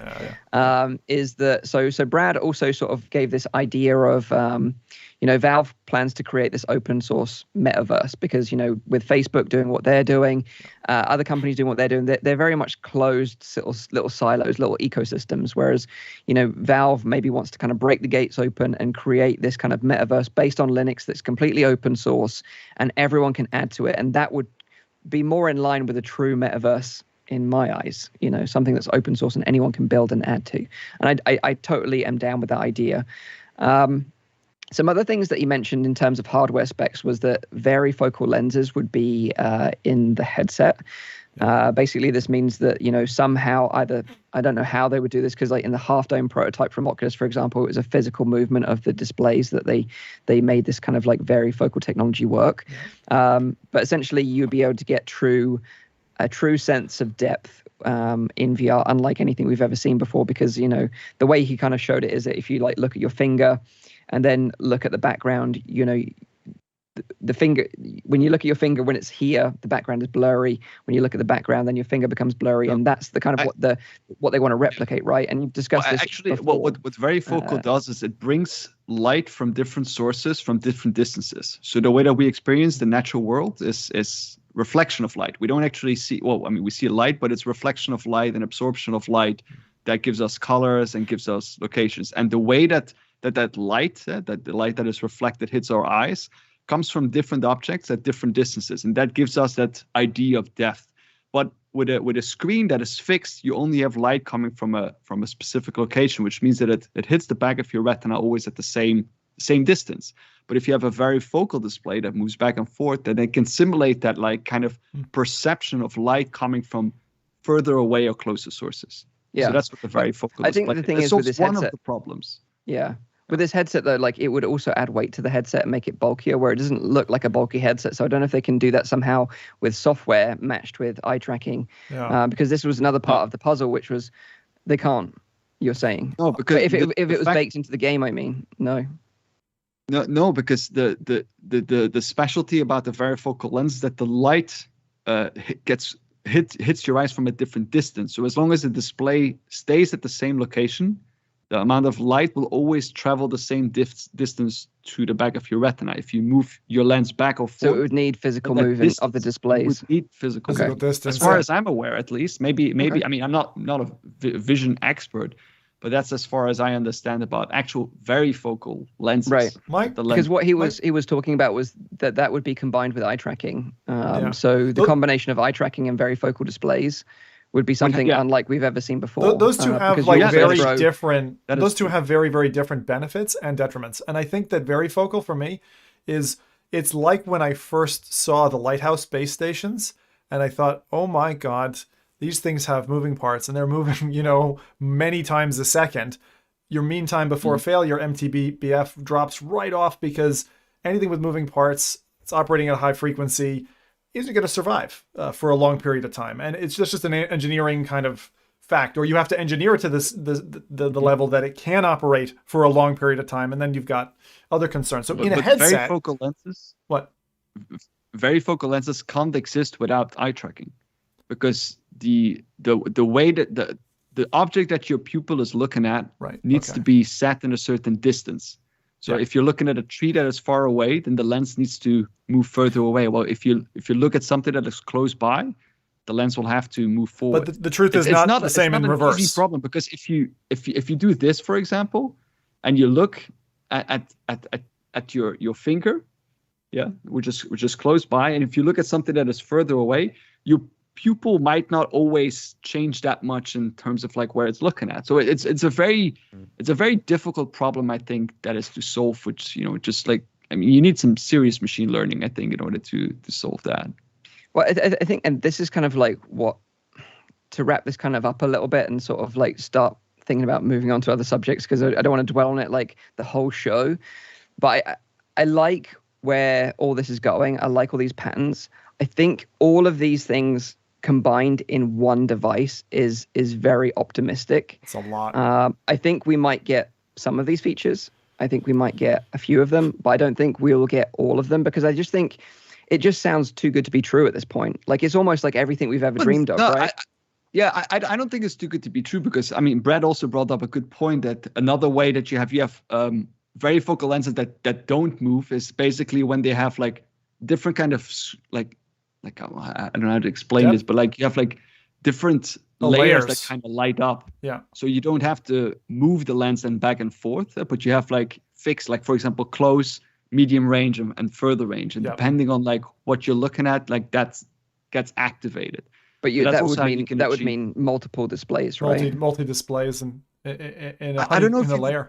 I mean, it's the light that needs to hit differently. So I don't know if that's also possible with the lenses itself. Yeah, but I think my point is that we're talking about a headset that's potentially standalone. It's got varifocal displays, it's got eye tracking, it's got like opportunities to have WiGig, and I would like. It sounds like the perfect headset, in many ways. It's next gen.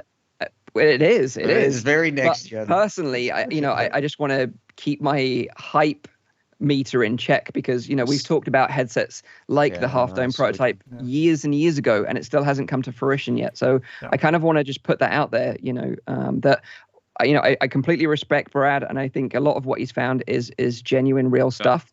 I just don't know if it's going to be something that we see imminently, or it's long-term visions that Valve are going to be doing for future plays. One thing I really want to talk about, and I think this is super interesting, is like the name itself, and this is something that Brad kind of touched before you jump off to the next subject, and I want to hear your enthusiasm about the name, which clearly isn't a Diablo reference, is just eye tracking. He put a lot of kind of weight into saying that eye tracking is now that it's a feature, it shouldn't go away. Headsets should have it as a standard. And I'm curious, because you and Nathan have experimented with those kinds of headsets. How do you feel about it? Like as a feature, as something that is already proven it's achievable, do you want that as a mandate in your next headset, or do you think I take it or leave it? Well, I think the thing is like so eye tracking and dynamic foveated rendering is something that we've talked about for a long time, right? So the idea that the headset and the hardware would be able to track your eye movement, it would render the display exactly where your eye is looking at the highest possible clarity, and everything else would kind of be like degraded to save performance. And for me, it was like it's a two bonus thing. You get like great clarity, and you also get performance, right? Yeah. Although it's something we've talked about for a long time, we haven't actually seen many consumer VR headsets actually implement it yet, but that is coming. I'm sorry. So I'm going to make one silly comment here. You missed the third leg of that stool. So you get performance, you get clarity, and you get ads. So when they know where you're looking, you get more targeting. We don't know that for sure yet, but yeah. So I think it's coming. So yeah, I do think that technology in itself is probably likely. It's just the other things that I'm just not 100% convinced on. Do you want it? Or at That's least what I'm keeping asking my optimism, my hype meter in check. That's all it is. I think that the best part about all of this is that we're finally talking about the PC VR market again, because we're talking way too much about the standalone market. Yeah. Or the Oculus market. No, I totally agree. But to talk about the name, because I do want to touch back on what Nathan said earlier as well. The name, and Brad talked about this at the end of his stream, and I found this probably one of the most interesting things, just because I'm a bit of a geek and I love this kind of stuff. You're a geek? Oh yeah, really? Totally. But what he said was, obviously the name Deckard comes, he says, is a reference to Rick Deckard, which is a character obviously from the movie Blade Runner, which came out in 1982. Amazing movie, by the way, if you haven't seen it already. But what's funny about the name Deckard is that so he was a cop, a police officer that was hunting for replicants, which are essentially androids, right? And the year that he was posted to this role is actually 2019. According to Brad, 2019 is the year that Valve started working on this Deckard prototype. So there's kind of a little link there. Ooh. But also, and this is where things kind of really get interesting, is that so because it started in 2019, and obviously Deckard is hunting replicants, which are androids, we know that the Oculus Quest 2 is an Android device. And was this kind of like some hint at Valve, hunting down what Oculus are currently doing with their Android devices? That's hilarious. But, and this was the clincher, a bit of a movie spoiler here, at the end of the movie, it's questioned whether Deckard himself is a replicant. And obviously there's rumor that some of this Deckard headset might have Android built into it with this XR2 or XR3 chipset. Yeah. So is it a case of an Android hunting an Android? And for me, I just thought, if someone has actually sat down at Valve and gone through the time and mental capacity to think all that out and map it out that way, well, 100%, exactly. That was amazing. Yes, it sounds so. So you're saying we're getting a spin-off movie where it's like Deckard and it's like, oh, hi, Mark. So yeah, but I do want to quickly touch back to what Nathan said, and I totally agree with him, because I know what point he wants to make. And as much as I think new hardware is super exciting, and I love the idea that a headset like this would remove a lot of friction for PC VR users, it doesn't solve one of the biggest problems we have right now in VR, and that is to draw traditional gamers in, we need the really compelling content. And I think, or what I hope is that Valve are giving the software as much attention as the hardware, because they need to support developers. They need to sort of bring their own games to VR to attract that audience in. Half-Life Alyx was a monumental moment in VR's history. And in many ways, it's been difficult because nothing has been able to live up to that exceptionally high bar ever since. I think it sweetened the well. That's what it did. It over-sweetened the well. It over-sweetened the well, yeah. Yeah. So yeah, I do hope that enough or as much attention gets given to the software side as the hardware side. They typically don't, right? I mean, that's in their history. Valve is like, it feels like 85% hardware, 15% software. Yeah, it just feels that way. But these days. I do have to say it does. Company, right? Yeah, true. No, their main products are Steam. But I think Zim makes like a valid point. But now, if I look back at me buying the Valve Index, this was a very expensive investment in terms of the games I got in return. You know what I mean? With Valve products, the case though, you had the Steam Yeah. Steam controller, Valve Index. But these are VR games. It's like almost like it's a different genre within Steam itself. I think if you're like a VR chat user and body tracking, or a sim racing enthusiast, if you like flight sim enthusiast, multiplayer stuff, you're always returning to it. But if you're looking for like enticing single player experiences on a monthly base or every 3-4 months. Yeah. Well, Valve is just the kind of company that works on what they like, and if that becomes a product, they release it, and if then they move on to something else, and they have a new kind of project lined up. And I think as well, like, Valve are one of these companies that do things on their own time, but I do think that they do want to disrupt whatever Oculus are planning and whatever PlayStation have up, planned for the next gen hardware. It will be interesting to see these three big companies fight it out. I'm looking forward to that. I love it. I absolutely love the popcorn sitting back, when watching that. Like, I love the dick moves from company to company. It's like interrupt your lunch, boom, harpoon. Totally. Can't wait. I do think this is, Fatty Pringles makes a good point in the chat. He said Sony will wipe the floor with everyone, and I do think they're going to be the strongest coming out the gates with the gaming content. Yeah, gaming wise for sure. And the community. Watto UK in the chat does say that a launch title for whatever Valve do next could be Half-Life Gordon. And the funny thing is, like, I totally believe that will be the name of the next Half-Life really? VR game. Half-Life Gordon. That's a fair point. Yeah, I never thought about that. Yeah. That is the roundup of the kind of Valve Deckard headset. I hope I didn't butcher the information that Brad gave out on his stream too much during this conversation, and I hope I got some of this stuff right. But yeah, like I said, if you want to get the words, the information straight from the horse's mouth, then go and check out Brad's stream, and I'll drop a link to it in the chat now so you can go and check it out. He's a great horse. He's a great horse. I love his loaves, his bread. Hi, I'm Brad. I love that. Right. So as we're halfway through the news, I think it's time to thank another one of our sponsors. Yep. These guys, they're my favorite VR accessory manufacturer. It's, of course, VRCover.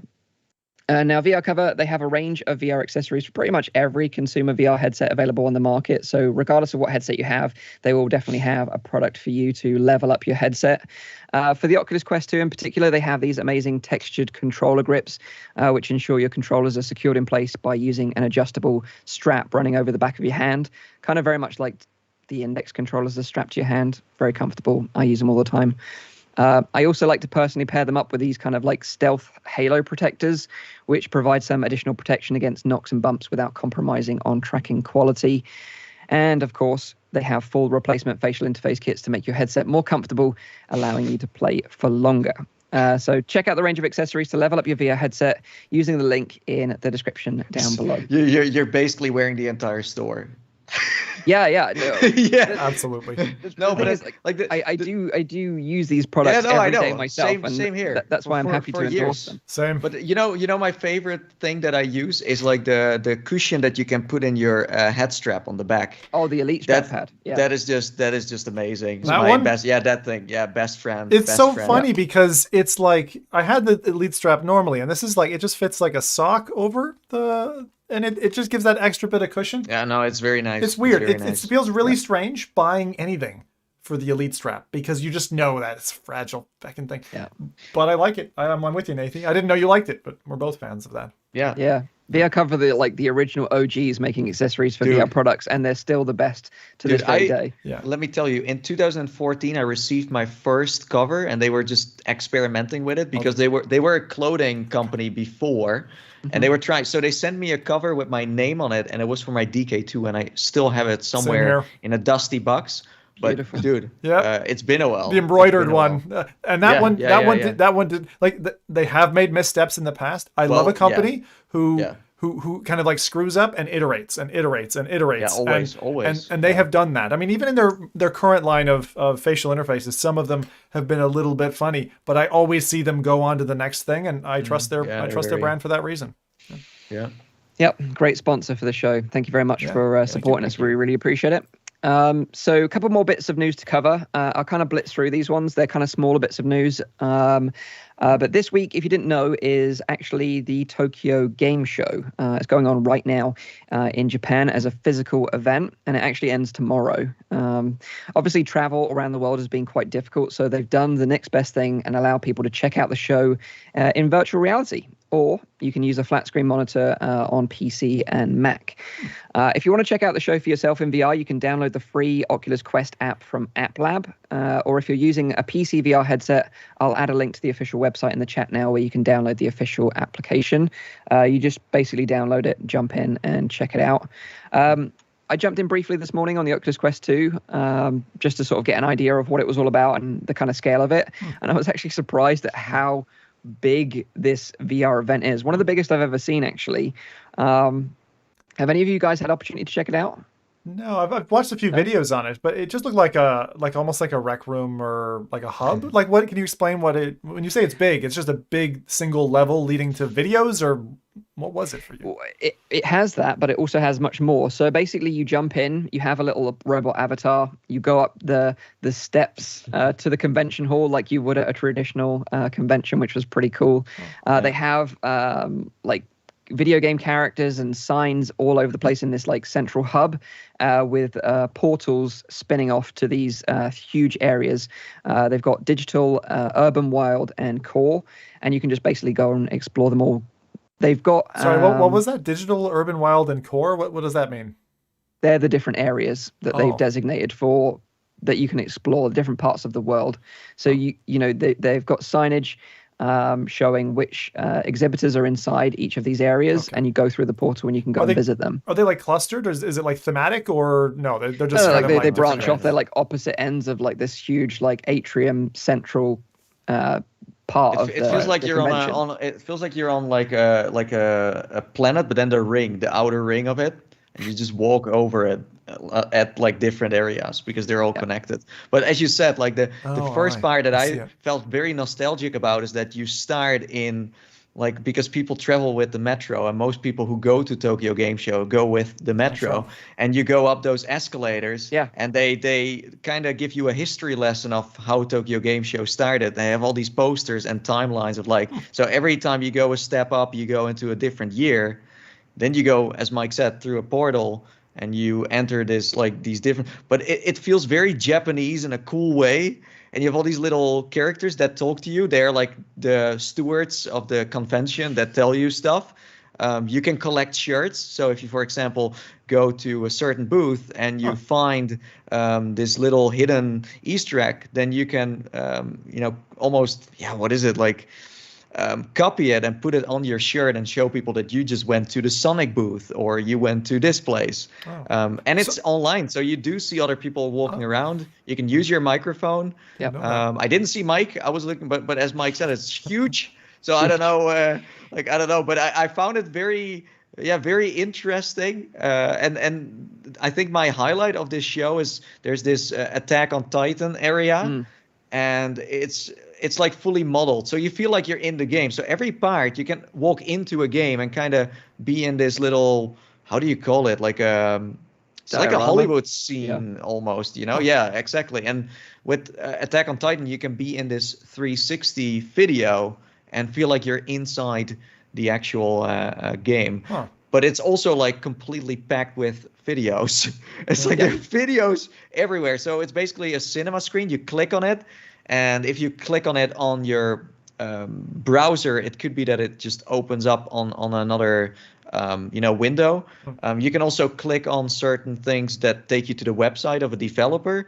But overall, I think it's great, because if you can't go to Tokyo Game Show, then you can still be a part of it. Seems like a really high production value, actually. For this. Insane. I'm sure. Yeah. And I think, with go on, Roddy.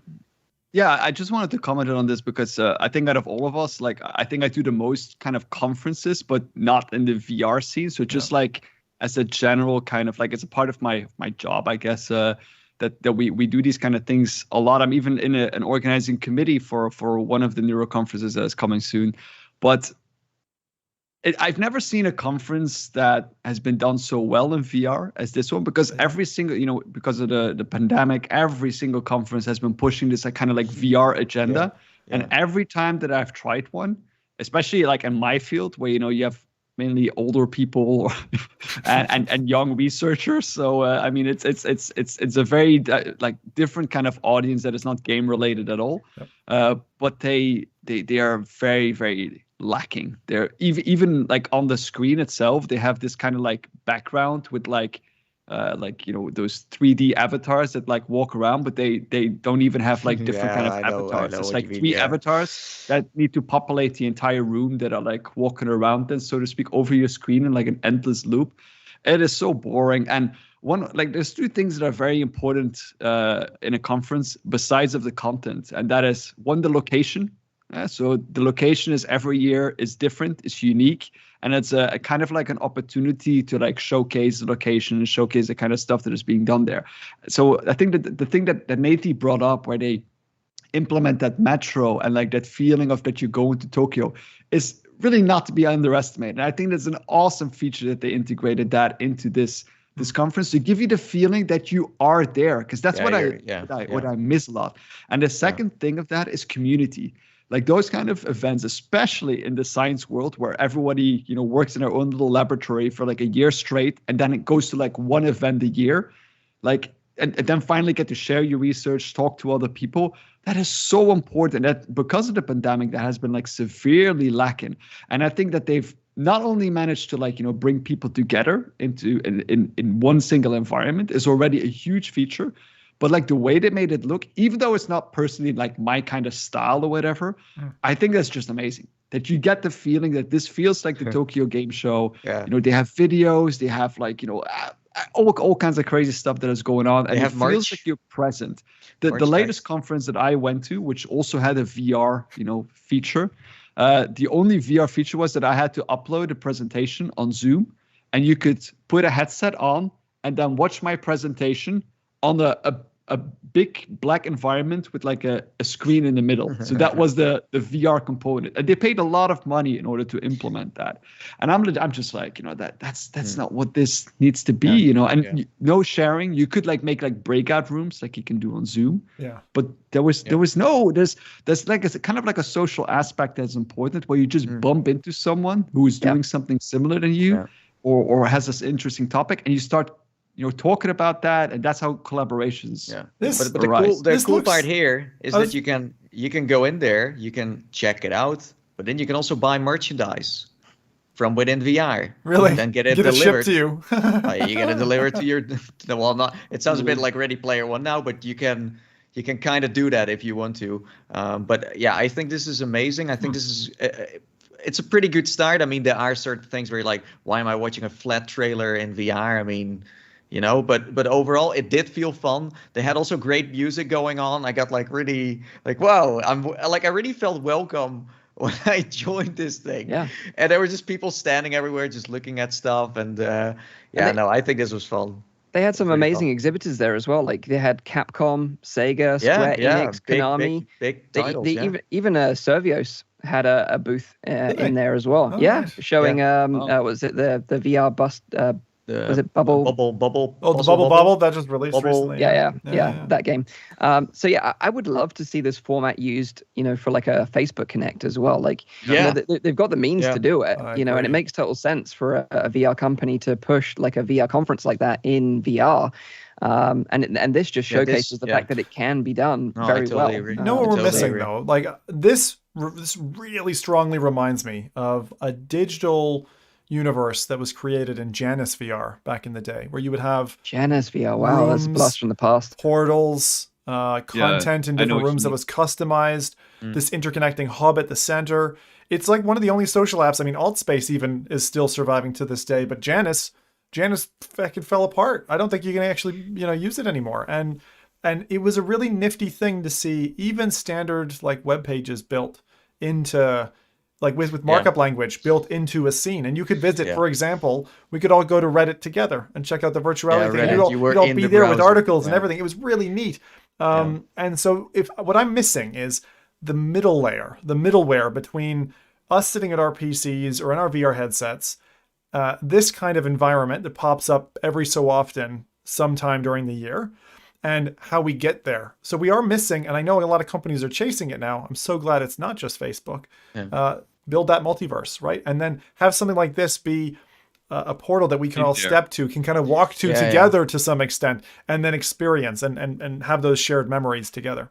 Totally. I do have to say it was very easy to get into this. Usually I struggle to, sign up this, sign up that. Here it was just give your name, done.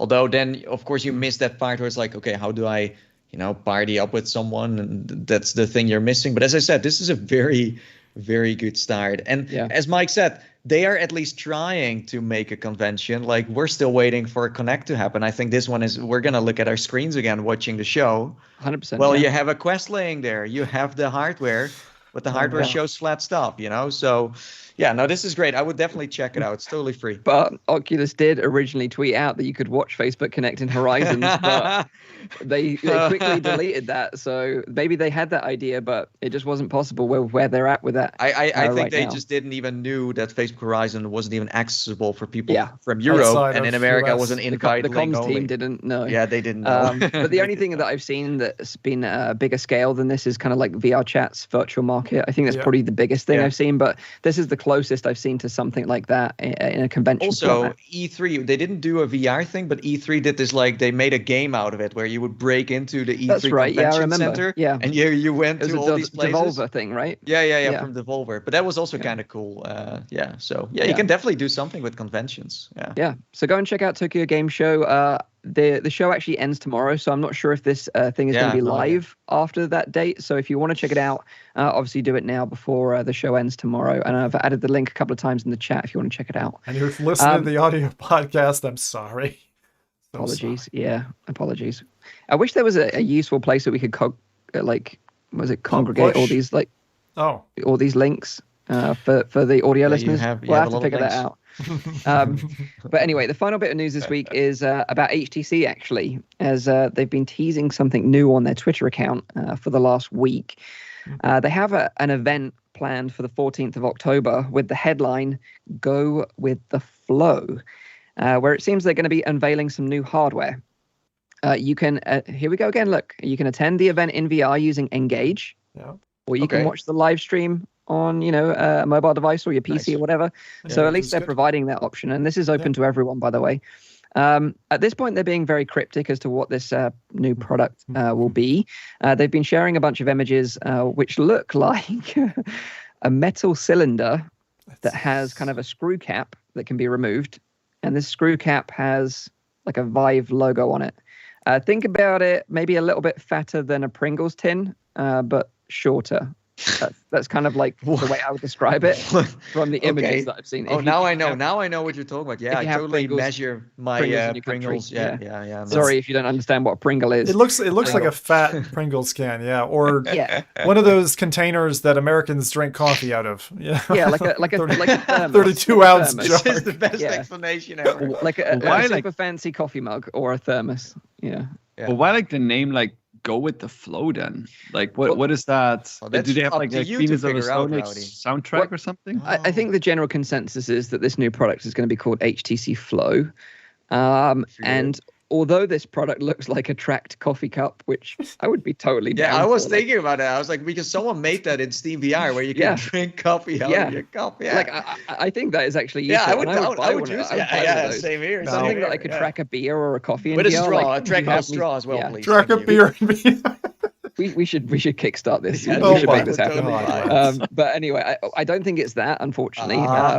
But what I think this is the cylinder is more likely to be a case for whatever product they're planning to show. Case. Yeah, charging case for something. Yeah, as in each picture, you don't see the face of the person in the image, so it'll probably be some kind of wearable tech. Is it like a little bit like Unreal, maybe, like in that kind of? Well, so this is where things get interesting, because President of HTC in China, Alvin Graylin, said on Twitter, "You'll hear about some big news in a small package." So he's kind of hinting at the fact that the form factor is going to be small, and that it's likely going to be stored in this metal cylinder container, and you'll be able to take it with you on the go. It's going to be very kind of small and compact.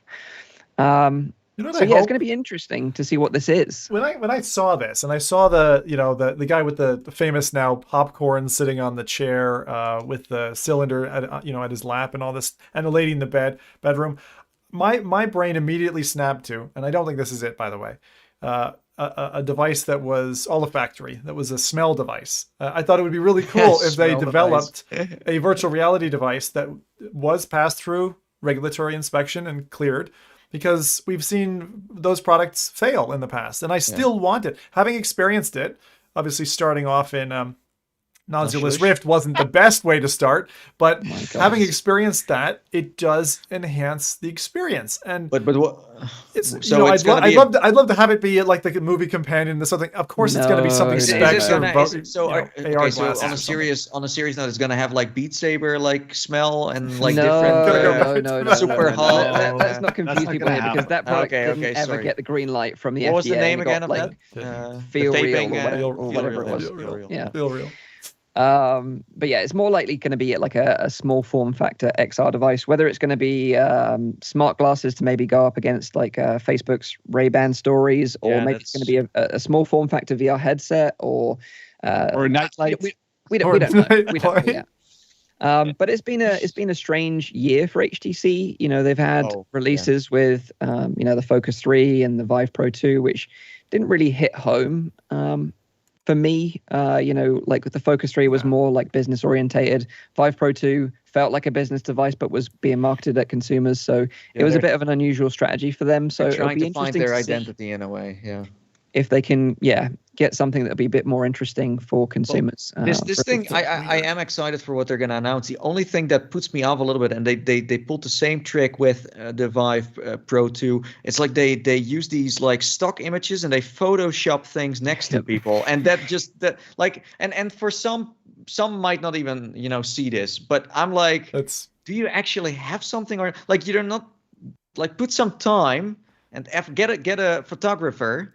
And make some photos, you know what I mean? And because or just Photoshop it well. Okay, that's also an option. Even the simple ones. They did that with the two headsets as well, though. They photoshopped them on people. Like these business people pointing at like Hollywood. Yeah. Like I don't want to make a big thing out of this, but it's just like just make that a little bit more. I feel like it is, and this might be the Asian market, but I feel like Eastern advertisement, this happens more.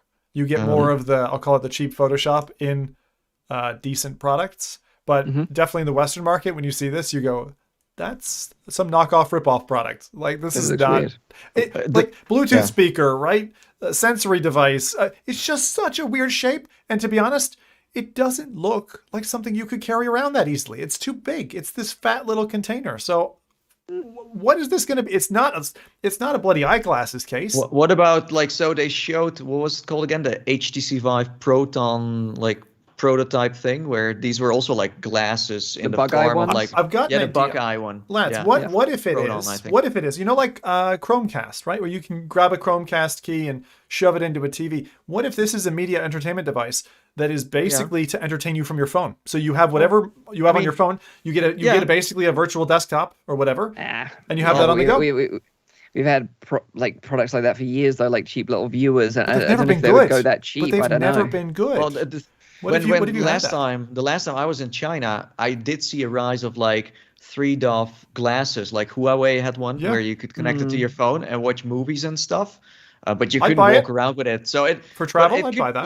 Like Sim could be right. Like I don't feel like this is going to be a gaming thing. Like they're again going for business. So that's something that, it's just not a very gaming looking Pringles, thing. So, but the marketing images certainly suggest that you're going to be able to watch a movie with it, with the popcorn. You're going to be able to relax. But that's the whole point. With that's the yoga pose. Like you're in a hotel, right? You're in a hotel. Yeah. You brought this little device. The hotel doesn't have a TV, or even on the train, you can just pop this on.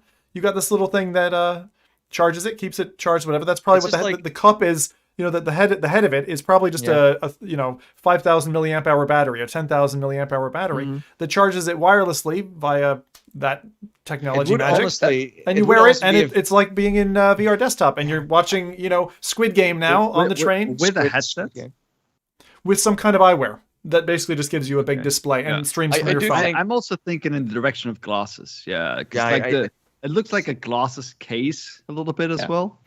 Yeah, so I am thinking unless they made a very small VR headset now, but that would be the first then, because a sixth of one. I mean, you know. I don't know about that, but and little controllers. We'll have to wait and see. I think you're probably definitely with the form factor being glasses and small. Right, yeah. Because like certainly when you look at the Facebook Ray-Ban Stories, case, they charged the glasses when you dock them into the case as well. So maybe Zim is on the right track there with this case. I wonder now that I have that picture in my head, I'm immediately going, what are they going to look like? Are they going to go boxy like the Cybertruck? It's going to be like quite square, chunky, futuristic, or is it going to be smooth and just kind of, again, I can't imagine it's going to look too sexy because it's got to pack a punch.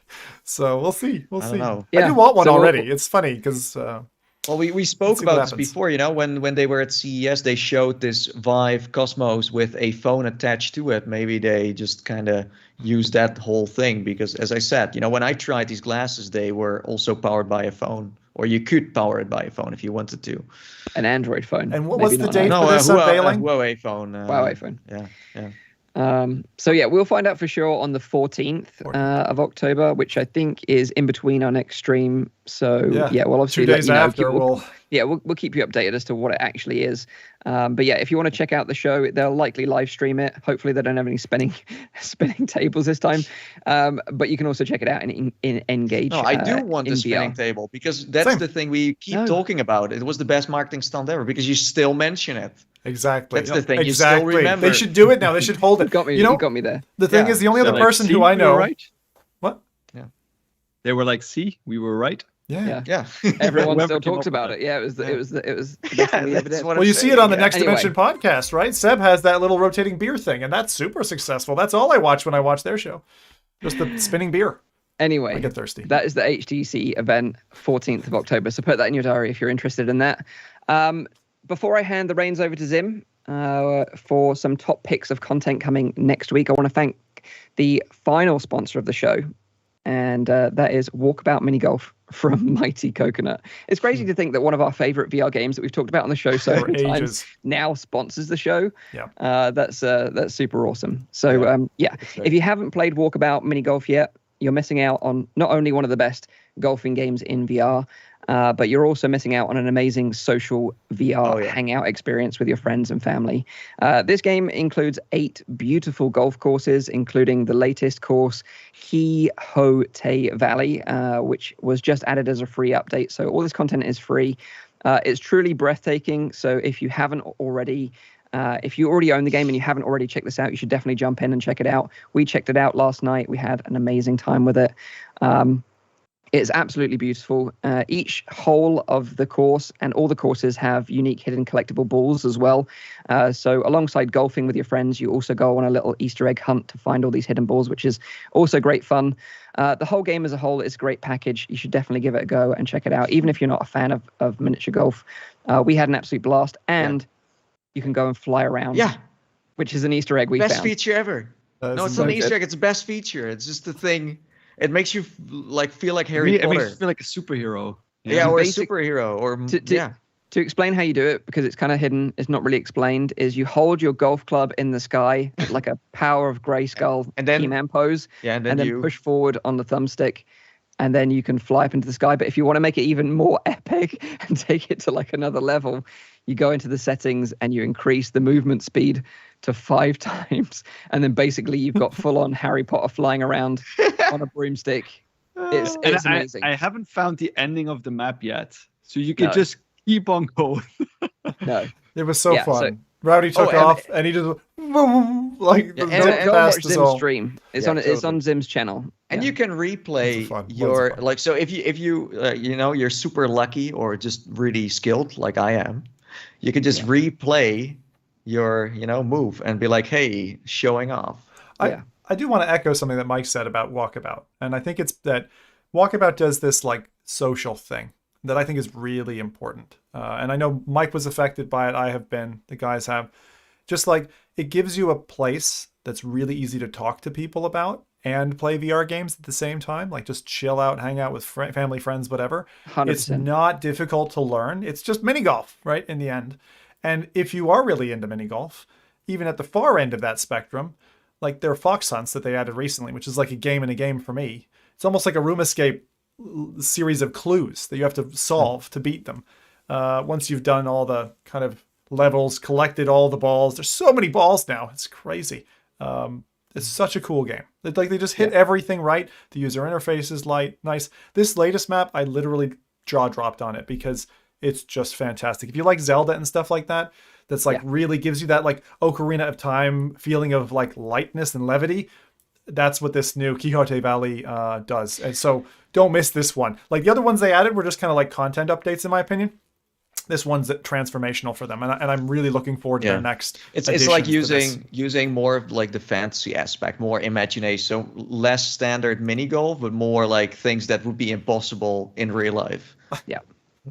So thank you again to Mighty Coconut for sponsoring the show. Check out Walkabout Mini Golf. It's available on Oculus Quest and PC VR headsets via Oculus and Steam.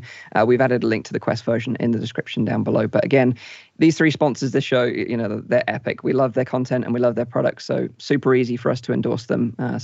Go and show them some love.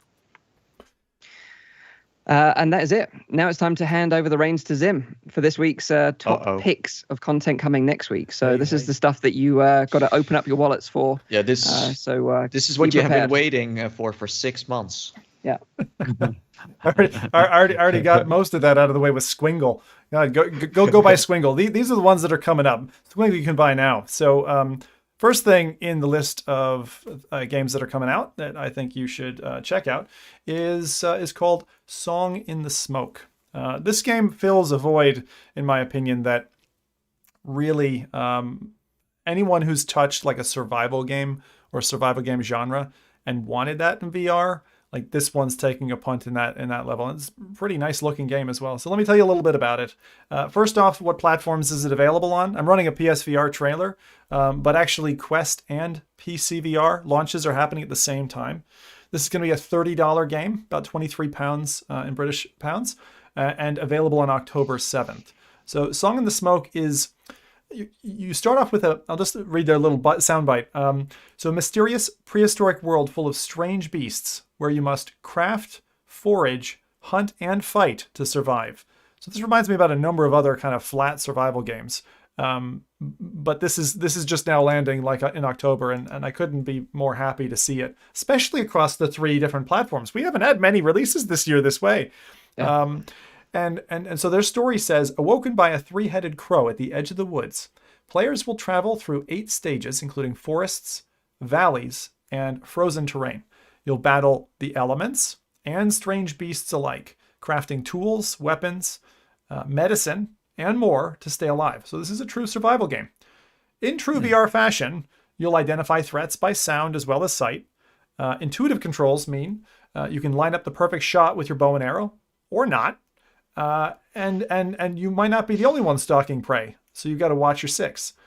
Song in the Smoke is one that definitely crept up on me. I didn't know this was coming, and when I learned it was there, I was like, I just did a little like happy dance because survival games, we just don't have enough of them, and the mechanics in this kind of look like Township Tale, but with baddies. So I'm incented definitely to check this out.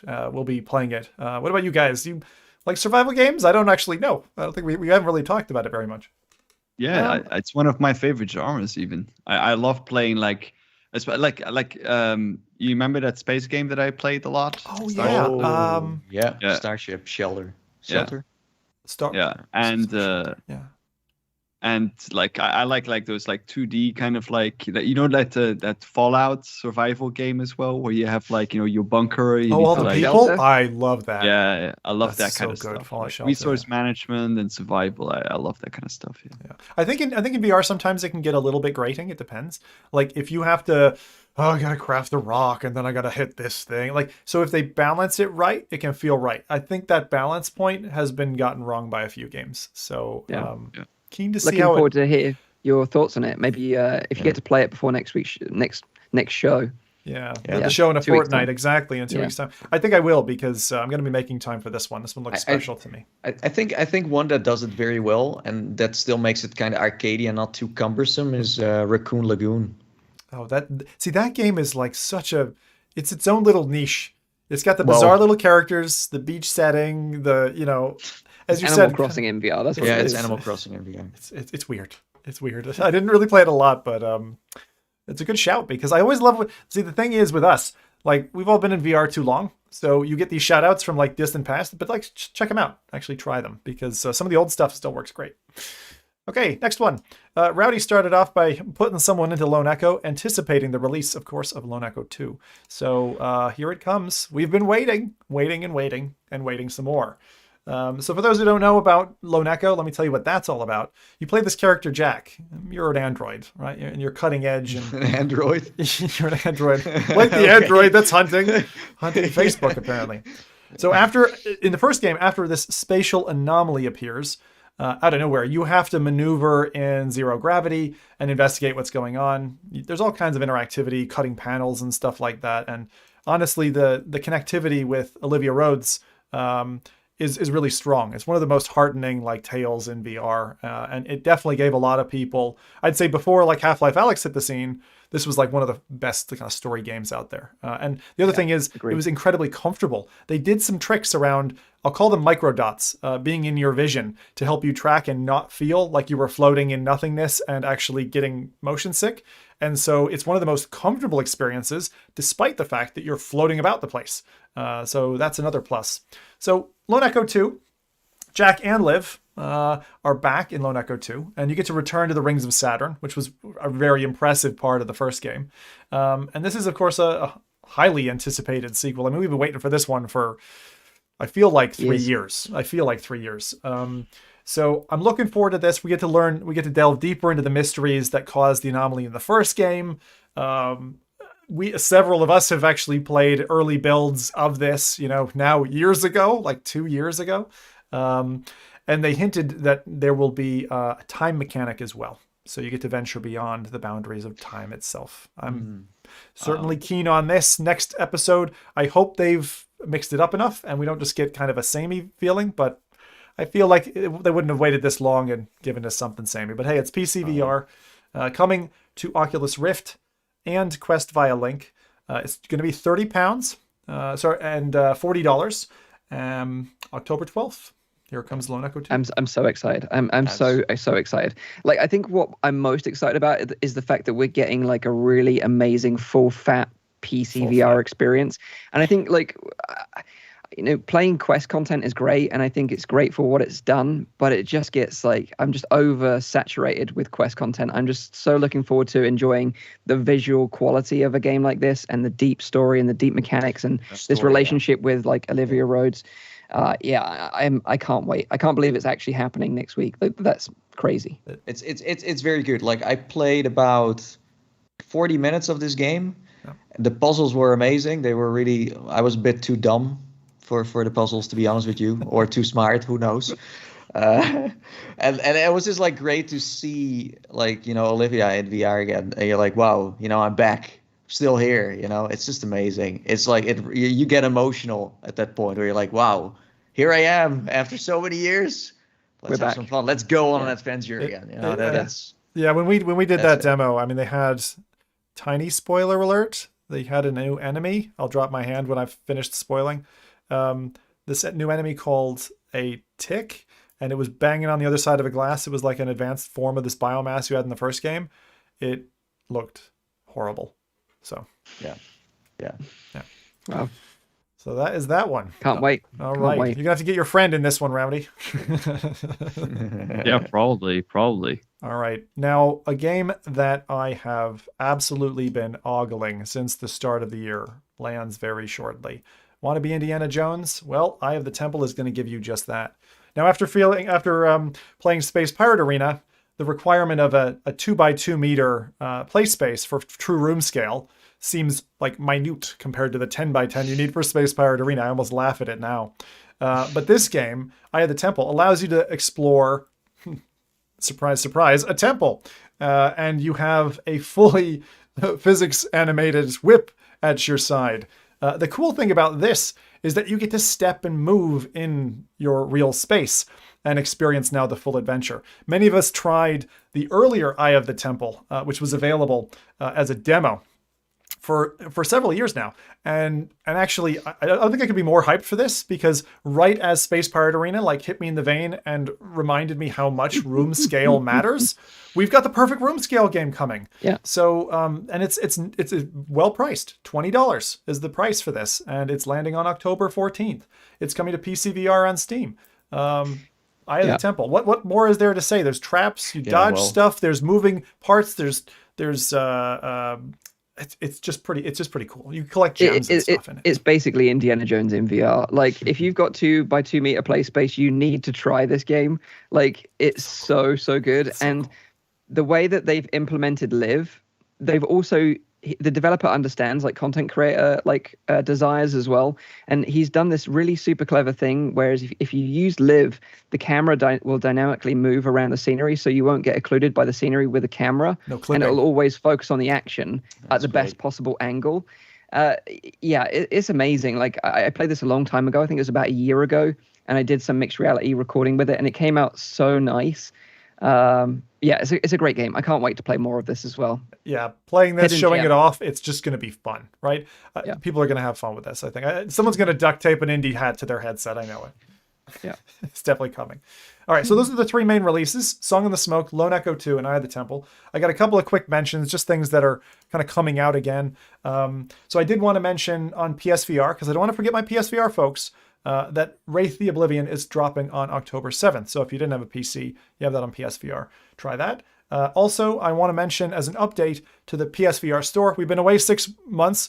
Somebody changed something, and now the PSVR EU store, so the European store, has a change that you can actually now you can filter. It starts on most sold or whatever, but now you can filter for new to old and old to new in terms of release time frame. So you can actually see all the stuff that released most recently, including DLC and stuff like that. I find that super helpful in my job, looking at releases. But you should find it super helpful as well, because you want to know what games landed, anything new. Before you couldn't answer that, and now you can. So 2 little extra bits here that I want to spend a little bit of time on. First is Loco Dojo, which we managed to play just recently as well. And this game, if you missed this on PC before, and I think a lot of people will have, it's a collection of 16 minigames, or what they call trials, with this beautifully voiced Brian Blessed narration happening, and ridiculous mini games. I mean, ridiculous mini games. So this is what Mike was hinting at in the intro. You get to ride pigs, you get to punch eggs, and you get to javelin a giant cactus. And there's multiplayer and single player in this. So like Squid Game. We laughed our asses off playing this recently, and it's basically the best way to describe it is like Mario Party in VR. Yeah. That's what Loco Dojo is. But a very successful game. I think you could definitely see playing it as a member of a family, friends, whatever. I mean, I remember we were bombing the heck out of Nathy when he was a little pig running around trying to collect apples, and we were just all chucking stuff. Nathy won, actually. Mike was like, "You're not gonna win this." This is like, and I won, and then he cried in his headset. That's true. True story. Loco Dojo, I don't say it right, but Loco Dojo is coming October 7th. Starting to speak like, I'm not apologizing myself this time, okay? I'm not, I promise. All right, last thing I wanted to mention, just because I got to see Mike's kind of shuddering face, is Jurassic World Aftermath. So Mike had fun time playing with some raptors recently, and so part 2 of this Jurassic World game is now out. Mike, how was it? It was good. I had fun with part 2. I did enjoy myself with it. They do try and mix up the gameplay a little bit by adding, encounters with other dinosaurs. Standout one being the T-Rex. It's a really cool way they implemented that. Although they do overuse the raptors, which were, a big part of the first part of the game, which I was kind of over, to be honest. I felt like I had seen all that before in the first part, so they do overuse it in the second part. So I would say it does get a bit repetitive. They do try and mix it up, but maybe not as well as they possibly could. But I would say that if you enjoyed the first DLC and the first part and you want a conclusion to the story, then for £10 it's worth checking out, because you do get about 3 to 4 hours worth of content with part 2. So okay. And I assume you get to see Mrs. T-Rex again then. Yeah. Good. Up close and personal as well. What about up and close personal with Jeff Goldblum? Sadly not, although you do get more audio logs with his beautiful voice. Oh, so yeah, okay. you do get that. The voice acting in this game is top notch. Audio is top notch, especially with the the raptors jumping around. You do get to hear what direction they're coming from, so you can use that to your advantage when you're hiding from them. Yeah. So funny. So that's our whatever you want to call us, top picks of the week. I just want to caution here as we're resetting ourselves and running forward. This section every week we will cover a few titles, but it's not always going to be comprehensive. So feel free to chip in and chime in and chat if you think we haven't highlighted something but you really loved it. Say it in chat. Yeah. People will still get to see it and play those games. So that was it for our segment this week. Thank you very much. Back to Michael. Yeah. So D1 360 VR says I'll wait for part 3. Just to be clear, part 2 is the final part. Just so you know. So to wrap up the show, I did sort of predict that it was going to be a longer show than usual, which is right. We're sort of 2 hours and 15 minutes. So we'll start wrapping up the show now. But if you want to ask us any questions, now's a great time to chuck us any questions you have for us. It can be anything. And I'll just kind of do some housekeeping while you ask those questions. So I just want to say thanks again to all our viewers and listeners for the ongoing support. And like I said earlier, the messages while we've been away to say that, you're looking forward to us returning. And I think I can speak on behalf of all the lads to say it's really good to be back on the show. We're so happy to be back. Also, again, let us know what you think of the new format. We'd love any feedback about that. Anything that you think we can improve. We're open to criticism and feedback as well. So you can either DM us, tweet us, or send us an email. contact@freality.tv is our email. I just want to say again, thanks to our amazing sponsors, Walkabout, Mini Golf, Synth Riders, and VRCover. We couldn't ask for any better sponsors, to be honest. Amazing to have them sponsoring the show for the first 4 episodes back. Like I said, it's going to be every fortnight at the beginning, but we might ramp it up again in the near future. Another thing is that if you live in the UK or you're going to be in London next weekend, me and Zim are going to be at the Eurogamer Expo, so EGX, at London's Excel. I think Zim's going to be there Thursday. I'm going to be there Friday, Saturday. Yeah, I'm down in London Thursday to Monday. So if anyone's really interested in meeting up, I'm around, But the show, I'm planning to go Saturday. They gave me a creator thing, so I can go any day. So it depends on if I'm bored and I want to pop into EGX, I love EGX. I'm kind of interested in what this EGX rebound looks like. I'm not expecting loads of VR or anything. This is primarily a return to interpersonal relationships for me. The thing is meeting other creators, meeting community people is what I'm all about. This is what it's about. And if you happen to be there, I am rocking some Zimcoin. So grab one of these. This is my business card. I'll carry as much as I can. It's what? Yeah. It's worth more than a Dogecoin. A Zimcoin is worth more than a Dogecoin. Oh, yeah, so also you can find the stand of Mike where he sells his pillows at floor B, and then in the right corner next to the toilets, that's where Mike is. Yeah, exactly. But there's going to be some other VR creators there to give them a shout out. You've got Dr. Oculus, Buck, Gamertag VR, Steve Knows I think might even be there, Bearded Benjo. Wow. There's going to be a bunch of us. So if you see us about at EGX, don't be afraid. Come and say hello. We'd love to meet you all. Sounds like the entire VR industry is from the UK. Yeah. I think we've missed events so much. Only the best. Only the best. Can't wait to hug each other and lick each other's faces. Just a reminder that the show is live streamed every other Saturday on YouTube and Twitch. The show goes live at 7 p.m. in Europe, 6 p.m. in the UK, 10 a.m. in Pacific US time.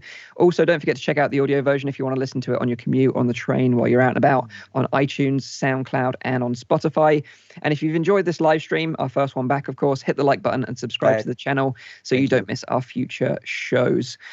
So let's see if anyone's got any questions that they had in. Yeah, I saw a question popping up from Lamar Farman. It's more like a request for recommendation. Should I buy a Quest 2 or wait? I currently have a Rift S.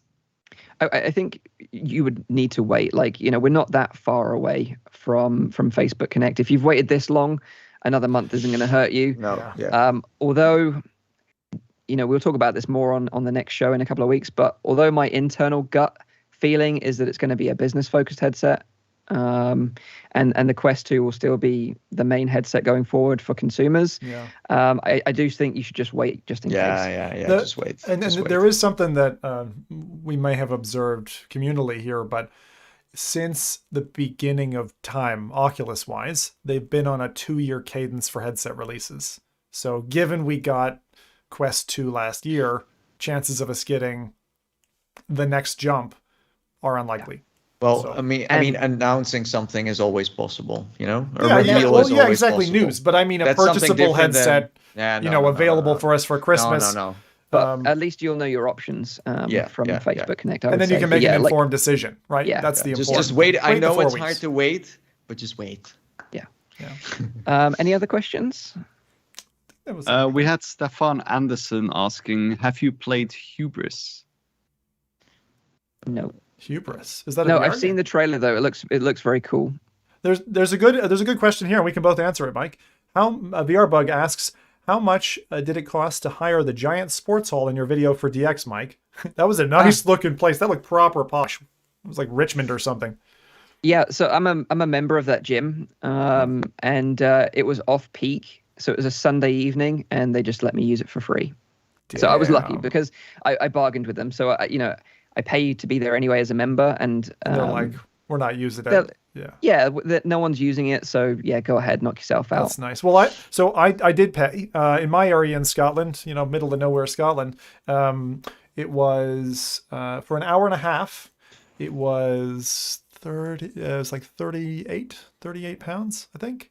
So the price of a kind of proper game. But to be honest, if you're playing with like 4 or 5 of you there, and you have like a mini tournament, it's really good. I actually had thought that I'd be running a spa tournament out of a London gym. I've since decided that carrying 2 quests, along with the 3 kids and everything else we need to hike down there by foot, is just not going to happen. So maybe in a future event, we'll run a tournament. Yeah. A lot of love in I the have chat. a question.